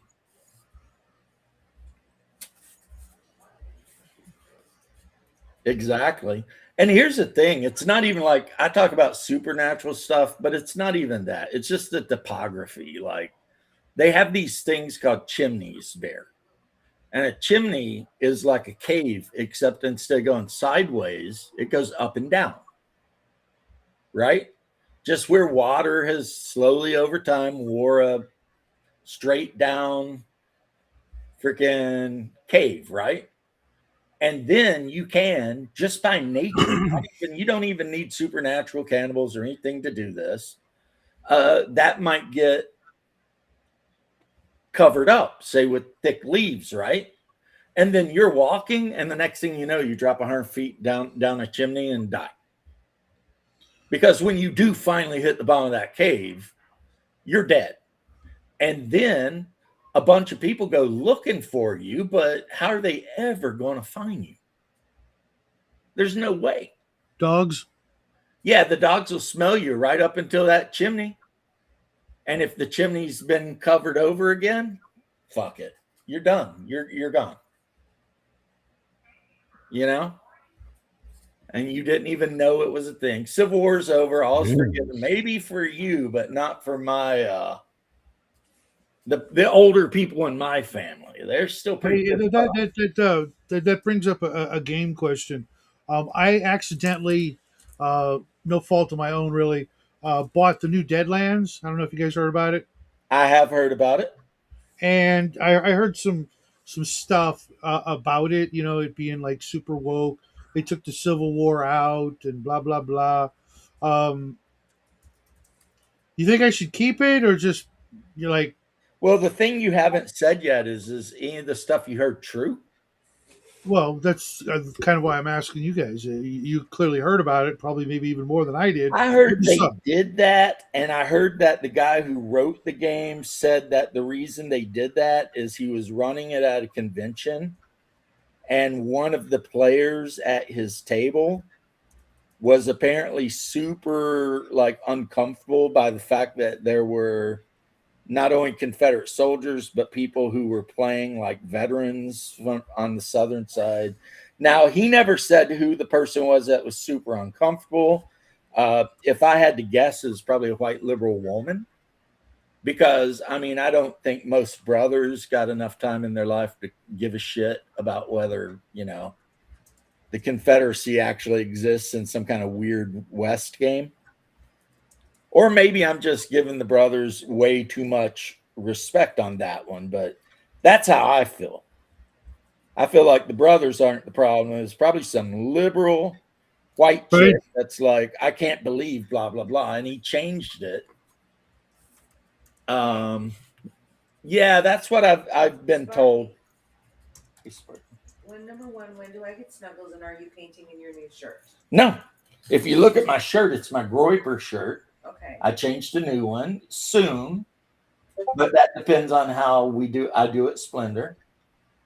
Because if you keep whipping my ass at Splinter, I'm just gonna like start sleeping in a spare bedroom or something. Just be like, I don't know how much humiliation one man can put up with. I'm a proud man, you know that. Well, today's been a weird, very busy day. I heard you. That's why I've been in here leaving you alone. Are you hungry? No. Okay. But if you are, I mean, we can talk about stuff. Okay. But anyway, yeah, I'm pretty sure there was a whole write up on why he did it, and it was so that a certain player type group would not be offended. And no, I do not think it was a racist thing. I think it was a liberal white girl thing. What are we talking about? The fact that they removed the Civil War from Deadlands. So you can no longer play a Texas Ranger or a Confederate veteran or whatever, A lot of the stuff that actually, or a uh, Pinkerton or a Union soldier, whatever. yeah, Yeah, you just listed all the kind of characters I'd want to run. right, Not because anything other than like John Carter was a, so was Jonah Hex, right? right. All my favorite characters had that as a background. They were still heroes and still great characters. You know what I mean? Yeah, John Carter was a highly decorated Confederate cavalry officer. And the Pinkertons have a reputation that would be fun to use in a Deadlands game. Mind you, I've got the original Deadlands, so I don't really need it. And I was hoping Yeah, that it if was you going to got the be, orange books, just play the orange books. They're better yeah. But I bought the Kickstarter and I'm getting it because like the in a new week. Deadlands is just Savage Worlds. Then I'm off in it. I hate Savage Worlds. That's I all it hate. is. They just took. See, a long time ago when you had the orange books, they came out with a skirmish game, and the skirmish game become Savage Worlds, Hmm. What's and up, Doc? then And Savage Worlds Paladin. become everything. Put the link up, man. It's been a while. Okay. So then Savage Worlds become everything that they did because they decided they wanted to unify all the systems and blah, blah, blah, blah. So, it's a thing, right? But it wasn't necessarily because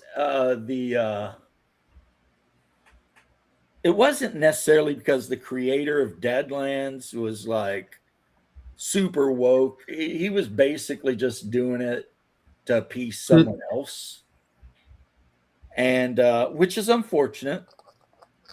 But like you mentioned, like almost all of those original first edition Deadlands books are available on Amazon, I'll just get them off like eBay if brand they new. actually. Yeah, I'd rather get them off eBay. I get more protection that way, or at least it helps my store Okay. more than. I mean, I do get cash back from Amazon, but I have no. There's no likelihood that I'm going to be running a Deadlands game. If you noticed in my top 10, there were no Western games because no one wants to play them. I've literally played Savage Swords more than I've ever played any of the Western games I Yeah, own. that's because you're in California. I don't kid. I did spend several years in Virginia, and Doc, you got to do something, man. Whatever that is. I What can't speak terms of for westerns? other people. No, well, that too, yeah. But there was like is that your mic or is that Bears? I can't tell. Anyway, yeah, I can't speak for how other people in other regions were, but I do know down south here, Deadlands for the longest time was incredibly popular. Like I was in games, I ran games. I mean, there were games. For the record, my mic was muted. That was Doc. Yeah. That's what I What thought. I just what was it? Your mic's really hot awful. again. Yeah. Mike, it sounded your like you were volume is so ripping high on your a mic. It's your gain is way up. I have no Yeah, idea how well, to yeah. adjust this.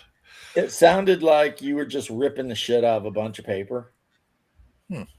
Weird. or your beard, or There literally you go. like your beard was rubbing against the mic, but I didn't see I that was happening. adjusting it. That might have happened. But yeah, so I think it might be a regional thing because down in Florida, boy, people wanted to play Deadlands. Yeah, I except for a little bit of Boot Hill, I don't think I ever played a Western game. Also, I had a really hard time getting people to do a Caribbean 16th century game Good for times. one point I was trying to do. I had a lot of hard time getting players for that. Put a Spanish main. Did you ever Fun check out game. the Red Room's Age of Sail, no Uncharted Seas? I think I might have it. I think I have it in PDF. I have such a massive number of games in PDF form. I have 300 games as PDFs. I don't even know what I have anymore. A board game about ice, but when you move the ice figure to the area you want to make the arrest, you got to pull a card, and there's a chance you pull a card that causes 2 die 6 Karens to spawn in the area, blowing whistles and effing everything up. And then, I've been like, since all this craziness has been happening, I've been thinking about putting together like a really short, like little ice role playing game booklet.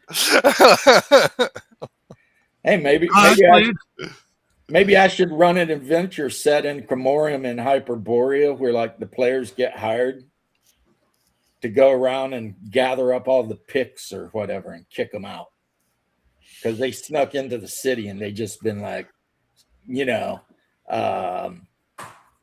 living in abandoned buildings and doing crimes and shit. Oh, that could be a fun way to do it. Do it as a fantasy game. These filthy orcs and they're coming across the border.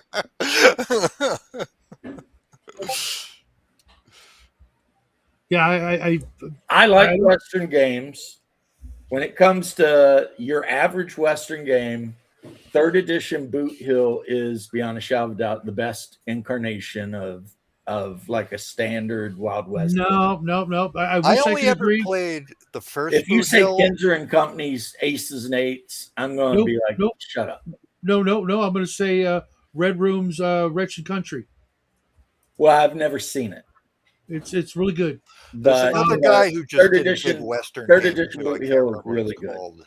Miguel, when he picks a genre, he just puts just so much heart into it, and he's a huge spaghetti western fan. So he, it's I would have agreed with you because my 3rd edition Boot Hill was on the top 3 list of games I want to play, but nobody wants to play, which I should probably make a video of that because there's so many great games out there like westerns that nobody wants to run. Or what are the later editions of Boot Hill like? Because I only played the first one, and that was skill more like based. it was more like a tactical shooter than really. Yeah, Yeah, it is. That's exactly what it is. Barely a role playing game. Yeah, 1E and 2E is not really a role playing game. Yeah. 3E is an actual role playing game. You make your character with your attributes. You pick the skills you have, which can be, cattle driving, riding, whatever.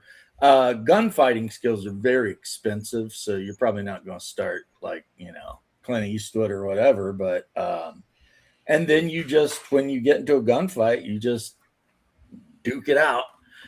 One thing though about 3rd edition Boot Hill, like all the other editions of Boot Hill, is very deadly. I mean, it turns out that I remember that shoots about you in the chest with a 45 Peacemaker, you'll probably die. There's a really good chance that you'll die. Yeah, you basically got shot. You were pretty much done. Pretty much the way it should be. And I think there was a luck attribute that you might be able to try to make a really difficult save to maybe not die, but just like it could be something like, you had a Bible in your pocket and the bullet hit the Bible and stopped for some reason. Yep. But you can only do that so many times. And it still, I think, required a roll. So it wasn't guaranteed anyway. But yeah, I think actually I can only speak for Florida. People in Florida back in the day loved Western games. But we also, like everyone I knew, like could pretty much quote The Good, the Bad, and the Ugly, like word for word from beginning to end. That was just the generation I grew up in. That was the kind of shows my grandpa watched. So we watched those shows too. So yeah, I mean, well, bye. That's a newer one, but still. That's a great one, though. Tombstone is a fantastic Western. Silverado is a really great Western. Love Silverado. Yep. Silverado, Paint Your Wagons Red. Did anyone It's see The musical Simpsons? Western comedy, so it was kind Did of anyone see the Webster, the Simpsons where he rents "Paint Your Wagon"? Think it's going to be because Clint Eastwood and Lee Marvin enter it. You think it's going to be this like badass shoot 'em up? He's like, "What the hell is this? They're singing." right. Oh, I bet he'll paint your wagon It had with like Clint blood. Eastwood and Lee Marvin in it, and then I mean, if you want the badass shoot 'em up spaghetti western, it's Once Upon a Time in the West Still haven't or watched that Outlaw all the way. Josie Wells. Outlaw Josie Wells is amazing. I mean, and Outlaw Josie Wells has its comedic moments that help break the tension, but at the same time, it's like that when Clint Eastwood saves that one squaw, and then in the middle of the night, you see him sneak out of his thing because he's going to sneak over into her bed and try to slap her some loving. And as soon as he pulls the blanket back, the old Chief Joseph's under there with her, just getting it down. And and Chief Joseph just looks at him. He's like, yeah, it turns out that I'm not as old as I thought I was, or some shit. And Eastwood just covers him back up and goes back to his bedroll. There was some story about he like the guy who played the Chief George something. Yeah, who played the Indian in that. He actually was a Cherokee chief. Yeah, he threw a fit about some of the dialogue in it, which was because it was like really like offensively stupid shit. And the director was like giving him shit about it. It's like, you're not the star of this movie. And Clint Eastwood came over and goes like, I am, and if he's offended, I'm offended. He was like, he basically gave him the script. He's like, rewrite it however you think it should be. Well, I mean, apparently they kind of were buddies, But yeah, that chief was an actual Cherokee elder in chief in the tribe. 310 to Yuma is good. And I never saw the original. I saw the remake. That was like the Russell Crowe one. That was actually pretty good. Well, guess really what? Good. They're identical except for different actors. Yeah, the original's really good though. It's really. But really the actual the plot line and everything is like boom, boom, boom. Quigley Down Under. Well, I had to watch Quigley Down Under because Tom Selleck. Quigley Down Under is an amazing film. If Tom I never had much use for it. Never said I couldn't use it. Yeah. If Tom Selleck's in a movie back in the day, I'm watching that movie. You can count on that. He's the main reason I watched the Sackett movies and stuff. And I think he played Orlando Sackett. And I don't remember if he was the one that fought for the Yankees or the one that fought for the Rebels. Because some of the Sackett brothers were like officers in the Union Army, but some of them were officers in the Confederate Army. So it's kind of weird. But they were always family first. So at the end of the Civil War, they all met up to handle business. You know what I mean? Another one I've never seen I wanted to check out was the Brad Pitt one, The Assassination of Jesse James. Because I understand that takes a more nuanced approach. Because he's one of those characters. He's been like lionized as this like folk hero. Jesse James was a straight up psychopath. Well, the problem with Jesse James is this: during the Civil War, he fell in with Quantrill's Raiders, along with some of my ancestors, the younger boys.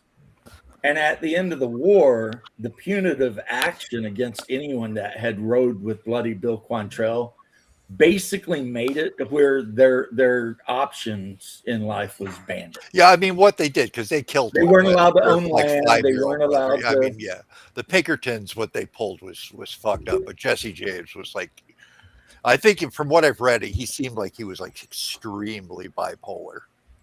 Well, the problem too, and this is a fact, and I don't think anybody could claim any pride in this, is there was an event where Quantrill's Raiders rode into Kansas, and there was a hospital there full of Union wounded from whatever, and they just went in and killed them all. And according to like the rules of war, you're not supposed to go into hospitals and shoot wounded soldiers, but they did. And Well, Bleeding Kansas was just an absolute freaking well, that's where the mess. Civil War started Oh, before yeah. it actually started. Yeah, it was kind of like what the Spanish Revolution, Spanish Yeah, Civil War was. it to was World War Kansas II. Jayhawkers against the Missouri guys. And they were incredibly brutal with each other. I mean, they were constantly ambushing and Yeah, killing each John, other. that's where John Brown got his start. He Yeah. was another one who was an absolute And then psychopath. eventually that shit just exploded and become like the whole country decided we needed to work some shit out. Like, I think I'm super opposed to slavery. I don't like it. But I probably still would have fought for the South. Because there are other reasons involved, you know. Yeah, what I mean that's like this new test now that it's really complicated. it's like, oh, you have to say, oh no, it was about something. Only like 5 of the states even listed it as a grievance. You know, right. Lee So and like, Stonewall Jackson were like militant abolitionists, so it was way more complicated. Grant didn't get rid of his house house slave until years after the war. Yeah.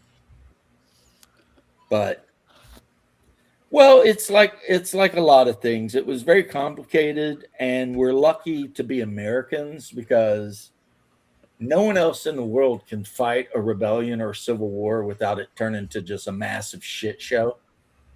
But America, we fought too. And both times we've managed to get out at the end of the situation, move on, and not let it turn into like the reign of terror like France had or something, you know.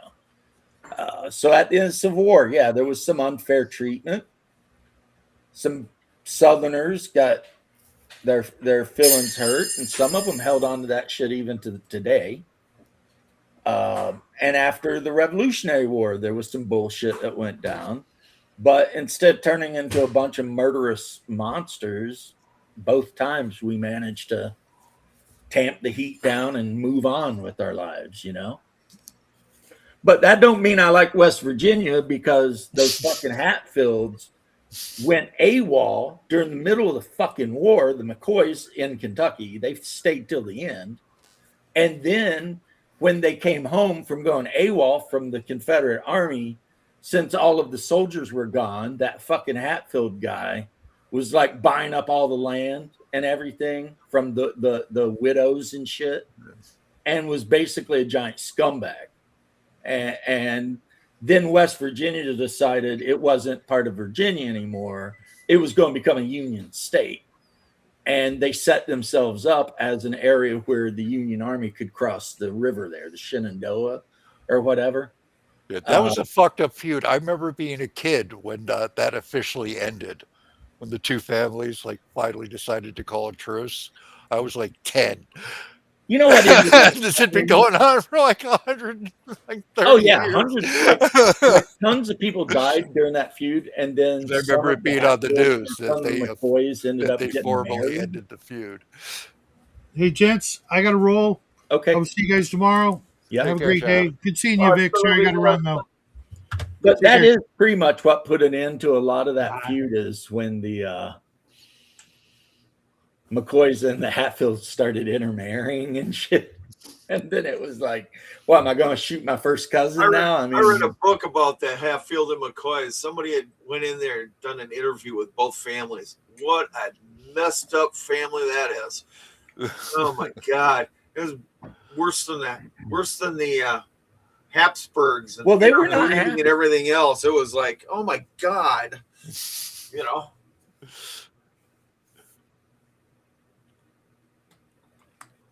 Well, boys, I think I'm going to bounce to eat my supper. Bouncing. Later, back. All right. Bye, y'all. It off is when the Hatfields killed all the women and stuff.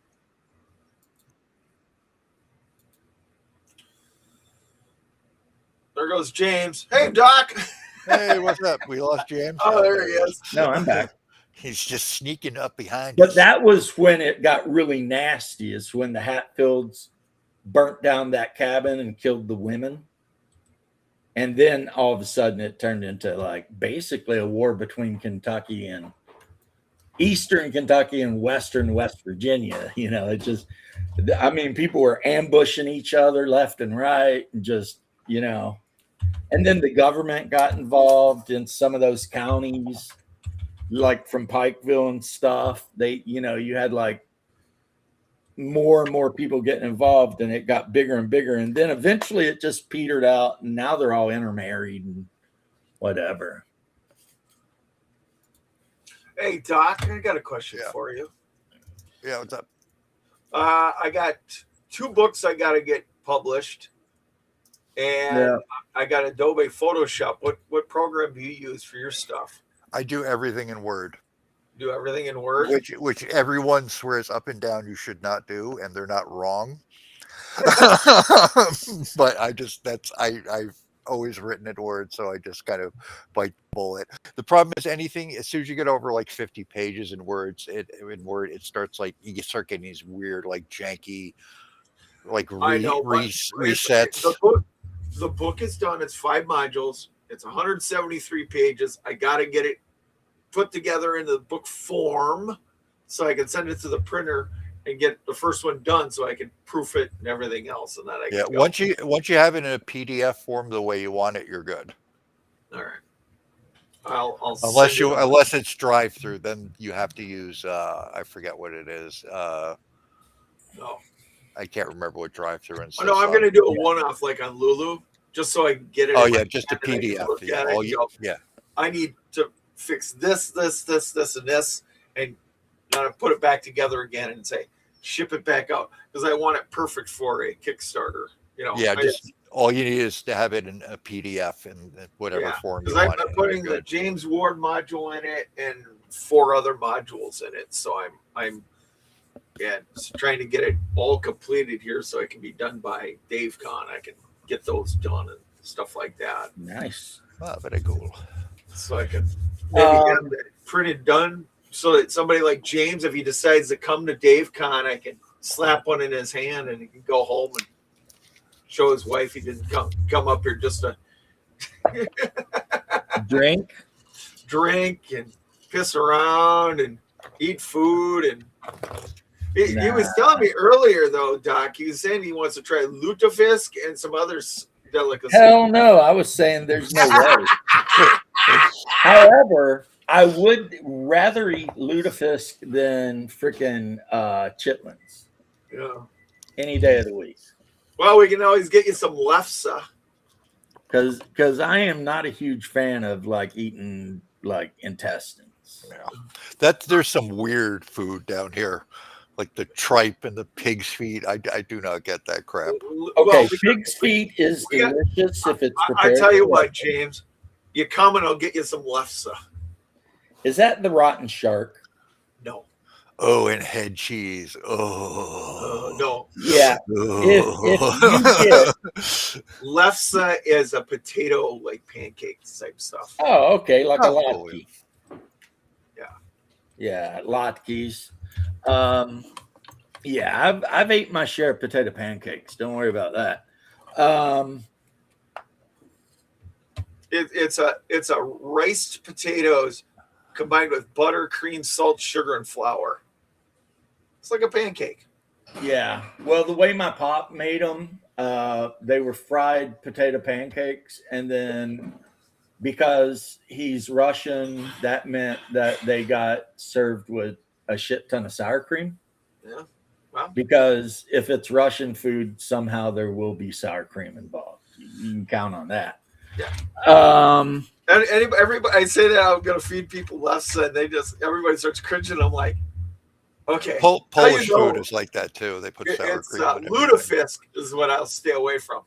Well, I mean, if you're eating pierogi, yeah, you take your pierogi, you boil them if they're frozen until they're nice and thawed out. Then you take them and put them in your strainer and get them nice and dry. Then you take a chunk of butter, melt it in your frying pan, and then you put the pierogi in, not all at once, and you fry them and flip them over until it's golden brown. Then you set them aside, and then when you set it up, like how I do it, because I cook pierogi for my wife, is I'll take the serving plate and I'll put the pierogi overlapping each other along the edge of the plate, right? And then throw a little bit of chive on it. and then put a big old scoop of sour cream right in the middle, and then you put it down, and then for the people eating, you just give them these little plates, and that way you can use your utensil to grab the pierogi, put a little sour cream on it, because you might, if you're a little person, you might need to cut the pierogi into pieces to eat it. If you're me, you just jam the whole fucking thing in your mouth. But yeah, my wife cuts hers into pieces because yeah, I actually make really good pierogi, pierogi, borscht. What's it called? Pamini, pamini. It's pamini. But one thing I do, and I learned this from my dad, and I've told other people about it, and they've been like, "What?" This is where I'm going to take you when you come up here. If you come up here and you're here, I'm going to take you to this place.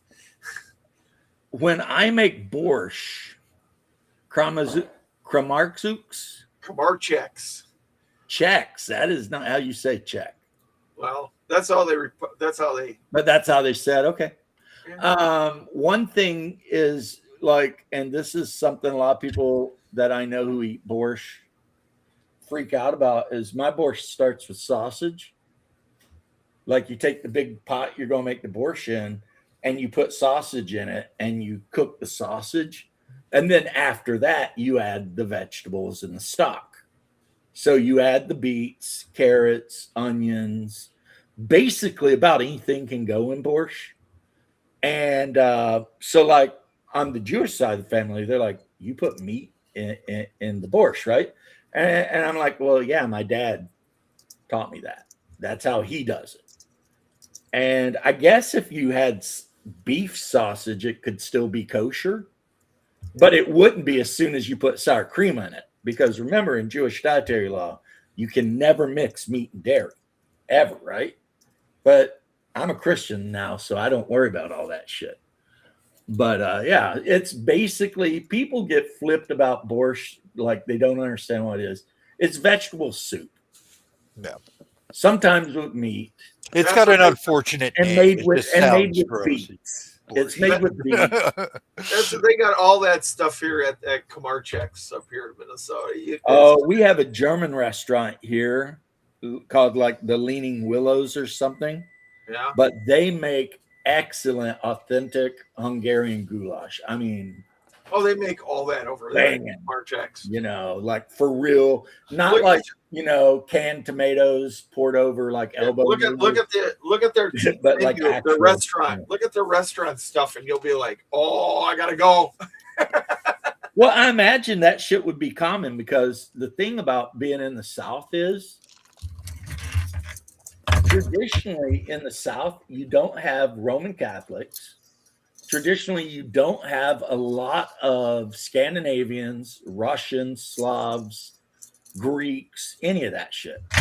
That's all up north. In the South, you have Scots, Irish, some French, Spanish, Creole, whatever, right? Now it's changing. Like Orthodox. Well, there's a big Greek community in Florida for a very long time. In Orlando, it's still here. And they do Greek Fest every year. During, how you have to fast until Easter or Pascha. Well, Greek Fest is after that, and it's just like show up and get all the Greek food you want. Like the Roman Catholics call it like Fat Tuesday. Well, we call it, like in the Russian church, we call it Pancake Week, because of wheat like blends. But it's literally like a blend, where you got a really thin pancake, and you can put like savory stuff like mushrooms and cheese, or sweet stuff like preserves and cheese, and that's a whole thing. Tarpon Springs, Doc, is one of those places. It's very Greek. Right. But you'll never find Greek in Florida like you will in Chicago, where I don't know. They got, you go You know over what to else Purpose Lane. Chicago has a shit ton of, though, is Slavs. Yeah. There are whole Purpose Lane, neighborhoods in Chicago full of Serbians, Russians, Poles. Poles, yeah. But you go over to It's like a Tarpon thing Springs up Dock, there. and they got a ton of Greek restaurants. You walk down the street, and there's like 12 of them. See, all of our good Greek restaurants down here, COVID killed. And it sucks because who doesn't like a good souvlaki? Even you might even get to see John Daly over there. His parents, his wife and him, I think, own a bar over there, John Daly's. Now, in the modern day, things are different because, Americans are moving around. So now, Florida, we've got a sizable German community. We've got different communities. A lot of Italians moving down here from But New York. back in the 1800s, it was like all of those people ended up in New York and Chicago and across the Midwest. And then the South was like almost always UK, the British Isles. Everyone in the South was from the British Isles, maybe Italy. And that was just how it was back then. Now everything's, which is good, mix it up a little bit. And Cody, I'm not ignoring you. I had ancestors that fought on both sides as well. The McKee family name is incredibly huge in coal country, Pennsylvania. So I had relatives that fought for regiments out of Pennsylvania, as well as relatives that fought for the Orphan Brigade and different regiments out of Kentucky. Mixed up war, mixed up. Yeah, I had it was my great grandfather. He literally he was a Fenian. He got arrested. He was going to get sent to Australia. Managed to get himself on the wrong ship to come to America, thinking he was safe, and he literally got drafted on the boat. Oh, they were handing in New York City. They were handing the mixed rifles right off the boat. Yeah. Like, you walk down the gangplank and your name's like Patty O'Leary, and they're handing you a Springfield and the uniform. Welcome to America. But the Confederacy did the same thing. The 24th Ohio was a 100% Irish regiment. And one of those weird things in history is that the Battle of Fredericksburg, the Irish regiment from New York literally fought directly across the field from the Irish regiment from the South and got crushed. But it was like a big deal because you had the Southern Irish versus the Northern Irish, and the Southern Irish were like yelling at the Northern Irish, "Why are you fighting for a tyrant?" And of course, the Northern Irish, New Yorkers, were doing their thing. And we all know Irish people like a fight anyway. So that was some brutal shit. You get two whole regiments of Irishmen. They're just ready to throw down. Yeah, they were throwing down. And you had a lot of those guys out of the Carolinas too, because there was a time when Charleston was a huge port. So people who came to America, sometimes they went to New York, but sometimes they went to Charleston. And that was a whole thing, which is where we built the first submarine ever, really. The first modern kind of submarine was Charleston, I think. What was it called? The Hunley. Which killed, three crews? It blew a Union ship to smithereens. All hands on deck gone. And then it sank into the silt in the bay, and the guys on it died too. So. It sank a couple times. They recovered it twice. Yeah, it was probably the most dangerous job you could have in the Civil War was to be a crew member on the Hunley.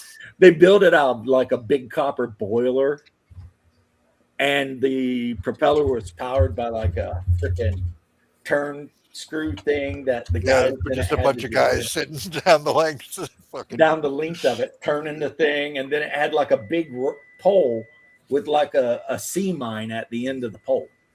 But what they didn't think about is when that sea mine went off and blew the Union frigate in half, the shock wave come back and like shattered the windows and stuff in the Hunley. And they finally found that thing like 20 years ago, and now it's a big museum. And the guys that were in it were still in it when they dug her up. Yeah, we actually had but a the Confederacy invented a lot of weird shit. Like one thing the Confederates produced a few of and used often enough was hand grenades. yep, the first landmines. They called them torpedoes originally. Yeah, but it was because the first ironclad, the Merrimack, which went out there and whipped the shit out of those wooden ships, but then the Union brought out the Monitor. Yeah, and they And they just like fought. They they literally pounded each fought other and for an did nothing entire until they day and then yeah, just went home. yeah they ran out of ammunition. Like okay, They couldn't fuck hurt this. each other. It was like, yeah, the Merrimack was originally the CSA Virginia or CSS Virginia, and they converted it to the Merrimack. But yeah, we had a lot of technological improvements during that time, which is why the Civil War was so fucking bloody. Because about 2 years into the Civil War, we discovered the idea of rifled muskets and mini balls, Yeah, which first took a aerial musket from a reconnaissance with maximum balloons. accuracy of like 50 yards to an accuracy of about 350 yards. So all of a sudden, entire regiments would line up and fire and just erase themselves right off the fucking planet Yeah, because they were hitting. The American Civil War and the Crimean War were basically like the first modern Yeah, because they technology were still wars. using Napoleon tactics, but they had weapons that were actually accurate and could take a guy out at 300 yards. So, like, because with a smooth barreled gun and a musket, you fire that thing off. I mean, after a couple of yards, that thing's liable to go anywhere. It had So one of the you're first. relying on that wall of fire to maybe hit somebody down range, Yeah, right? the Union had one of the first great military procurement fuck ups greatest of all time when they were handed the lever action Henry and they rejected it because they were afraid they'd waste ammunition. They literally could have ended the war like in a couple of weeks if they had They adopted did that. win a couple of battles. There was one Union cavalry unit where everyone in that cavalry unit had been equipped with like Sharps repeaters. And when the Confederates were fighting these guys in the pine brush, they outnumbered them like by a huge margin, but just the volume of fire was so much that the Confederates could barely even move because these guys were just up there Oh, James froze. with their little breech loaders, to the one that the guys with skit could do. And they weren't a cavalry unit. The Union thing, they were mounted infantry. Yeah, dragoons basically. Rode horses, but when they got to the rest of them would fight as infantry. We had no industry like the Richmond rifle. I mean, yeah, down south they were doing some crazy stuff, but we had nothing. So a lot of our superior weaponry was literally made by hand, each piece. And I mean, you can't win a war like that, Yeah, but that mounted infantry unit, they freaking worked the Confederates up in the hillside there. And it was just, if you read the notes, the Confederates were just like, They're the ones you were using the revolver rifle, right? That was big for a brief while. They had repeating rifles, and the Confederate soldiers on hand that rode about were like, you couldn't even stand up because the second you moved where they could see you, there'd be like 5 bullets in you. So they were trying to crawl around this hillside, and they were just wasn't going good.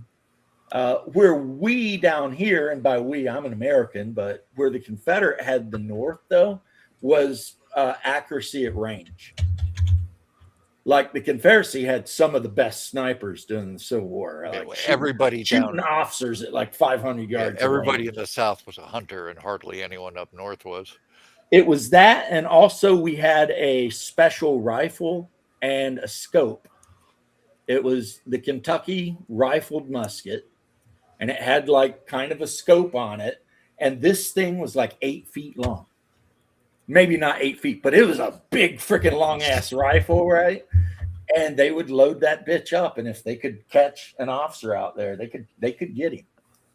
But I mean, the rate of fire on that thing was like 1 round every 2 minutes or some shit, you know. So, I mean, it is an interesting war, not one I would ever be interested in, like wargaming, even though I have the Warlord Games 15 millimeter Civil War stuff. But I think I don't like wargaming in the Civil War because I have too much like love for both sides. You know what I mean?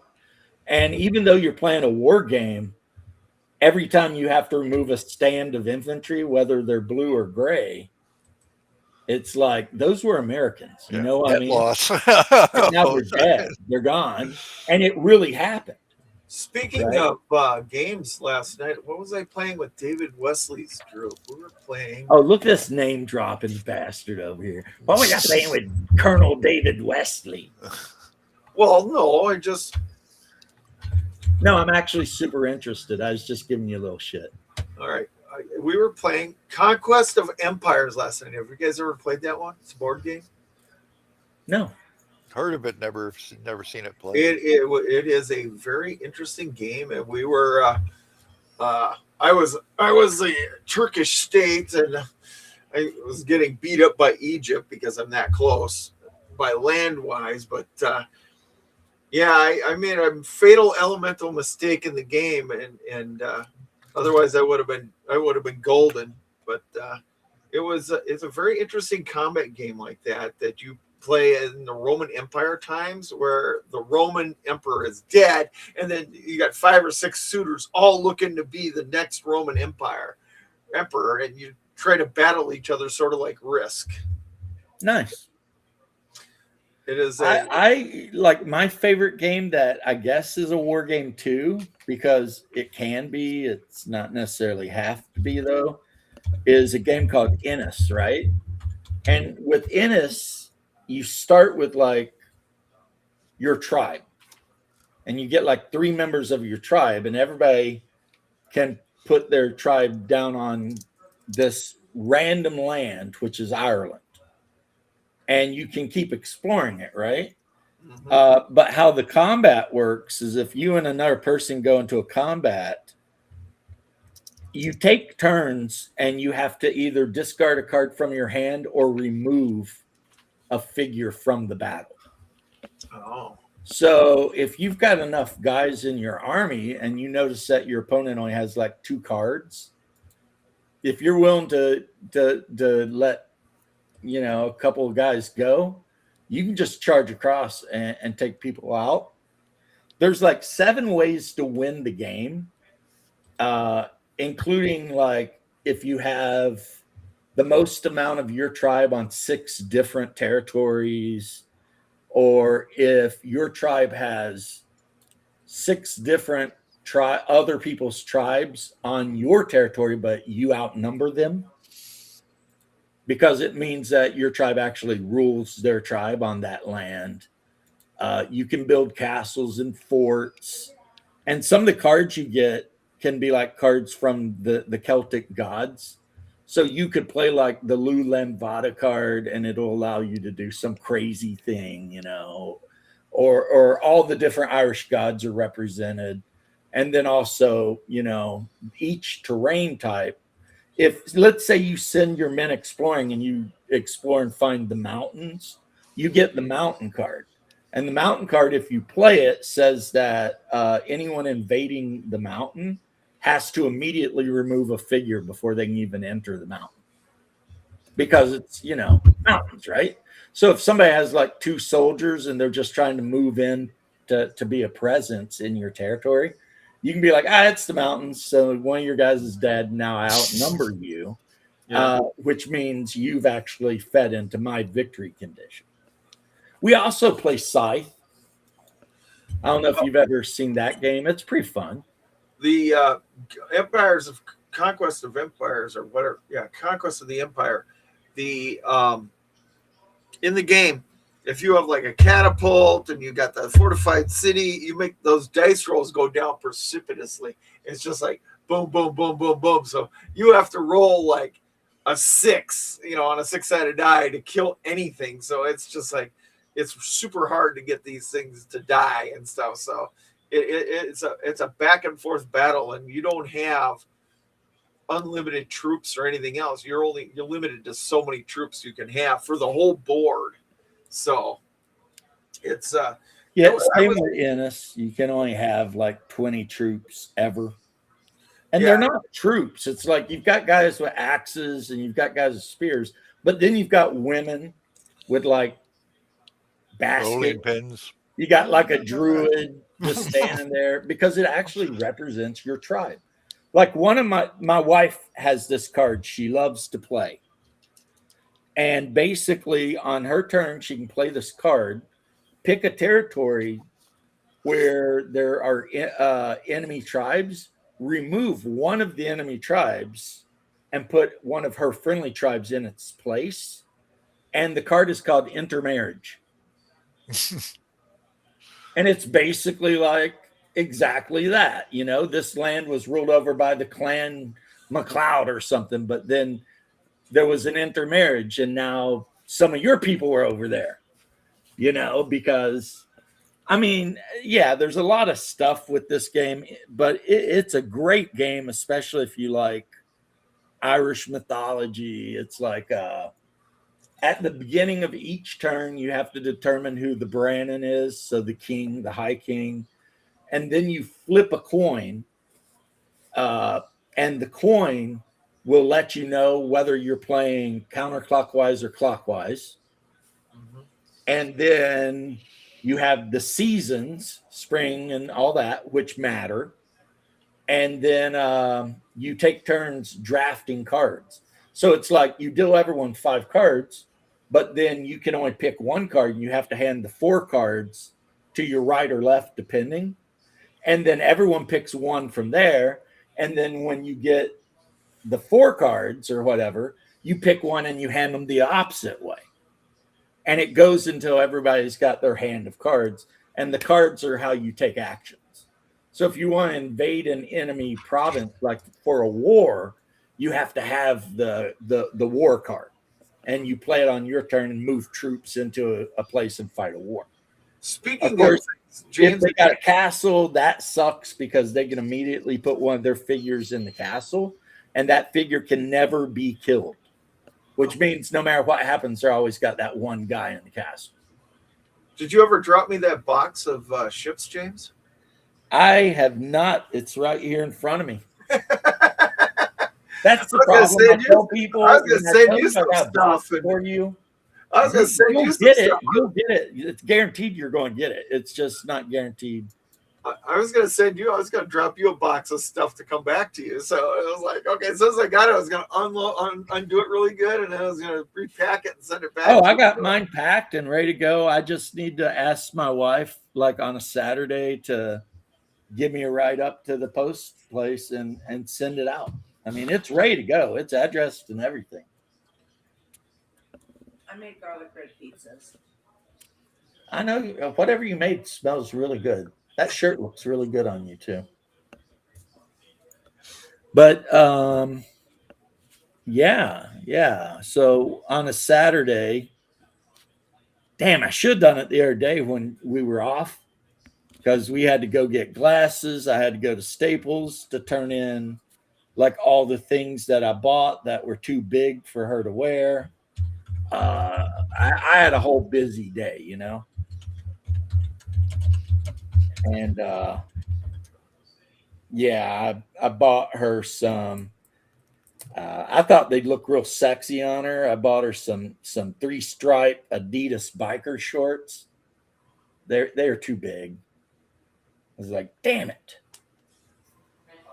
because I was going to dress my little Dane up like a hot Gopnik Russian chick, right? Start dressing her up in black with 3 stripes Adidas. I threatened mine with getting a Speedo, and she said, God, no. Yeah, I would never even dream of that. I'm pretty sure I could.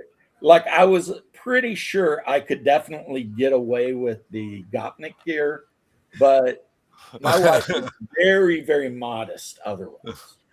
Yeah, I She did always it. I did it to dresses get a really reaction flashy. out of her. It was mainly a reaction. She just goes, "No, no, we're not going to the beach, and you're in a speedo. There's no chance." She's like, you can wear it, but I ain't, right? Yeah, You know, it's I like might dress like a slob a lot, but my wife generally dresses like a business professional.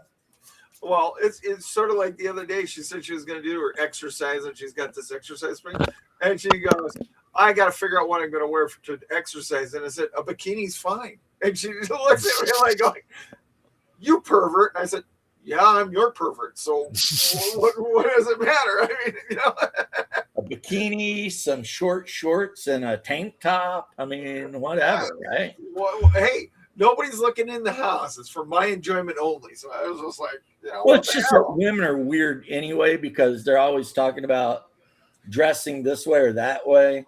And a lot of times they don't seem to understand that if they're fit and everything, a tank top and a pair of jeans is about as much as they need to do to impress a guy. You know, it's like, yep, you look pretty good. Let's go on our date. Hey, I gotta run, guys. I gotta go eat. I'm like my stomach's growling. Same. The wife just came in and let me know she made garlic bread pizza, homemade. Oh, nice. Ooh, Jelly. I am jelly. Good. I'm having French meat pie. You have jelly. No, I am jelly. I am jealous. I'm having French meat I'm pie. jealous too, man. But let me explain one thing, Doc. I suffered. Like the level of suffering I went through before I met this woman is like the equivalent of Conan pushing that fucking thing around when I was a kid, right? So while I'm super grateful, I feel like I paid my fucking dues. Like, I mean, I And went who through kept utter telling you hell to marry redheads? twice, and the second one Latina. So let's take the first program and up it a little bit. Go extra fucking hard, right? No. So while I do feel bad, and I don't feel bad that you eat ramen though, because like I said, there's some ramen. I got some ramen up there. I love ramen, so whatever. But yeah, I suffered for decades. Decades I suffered. So anyway, I'll catch you guys later. It's been a while.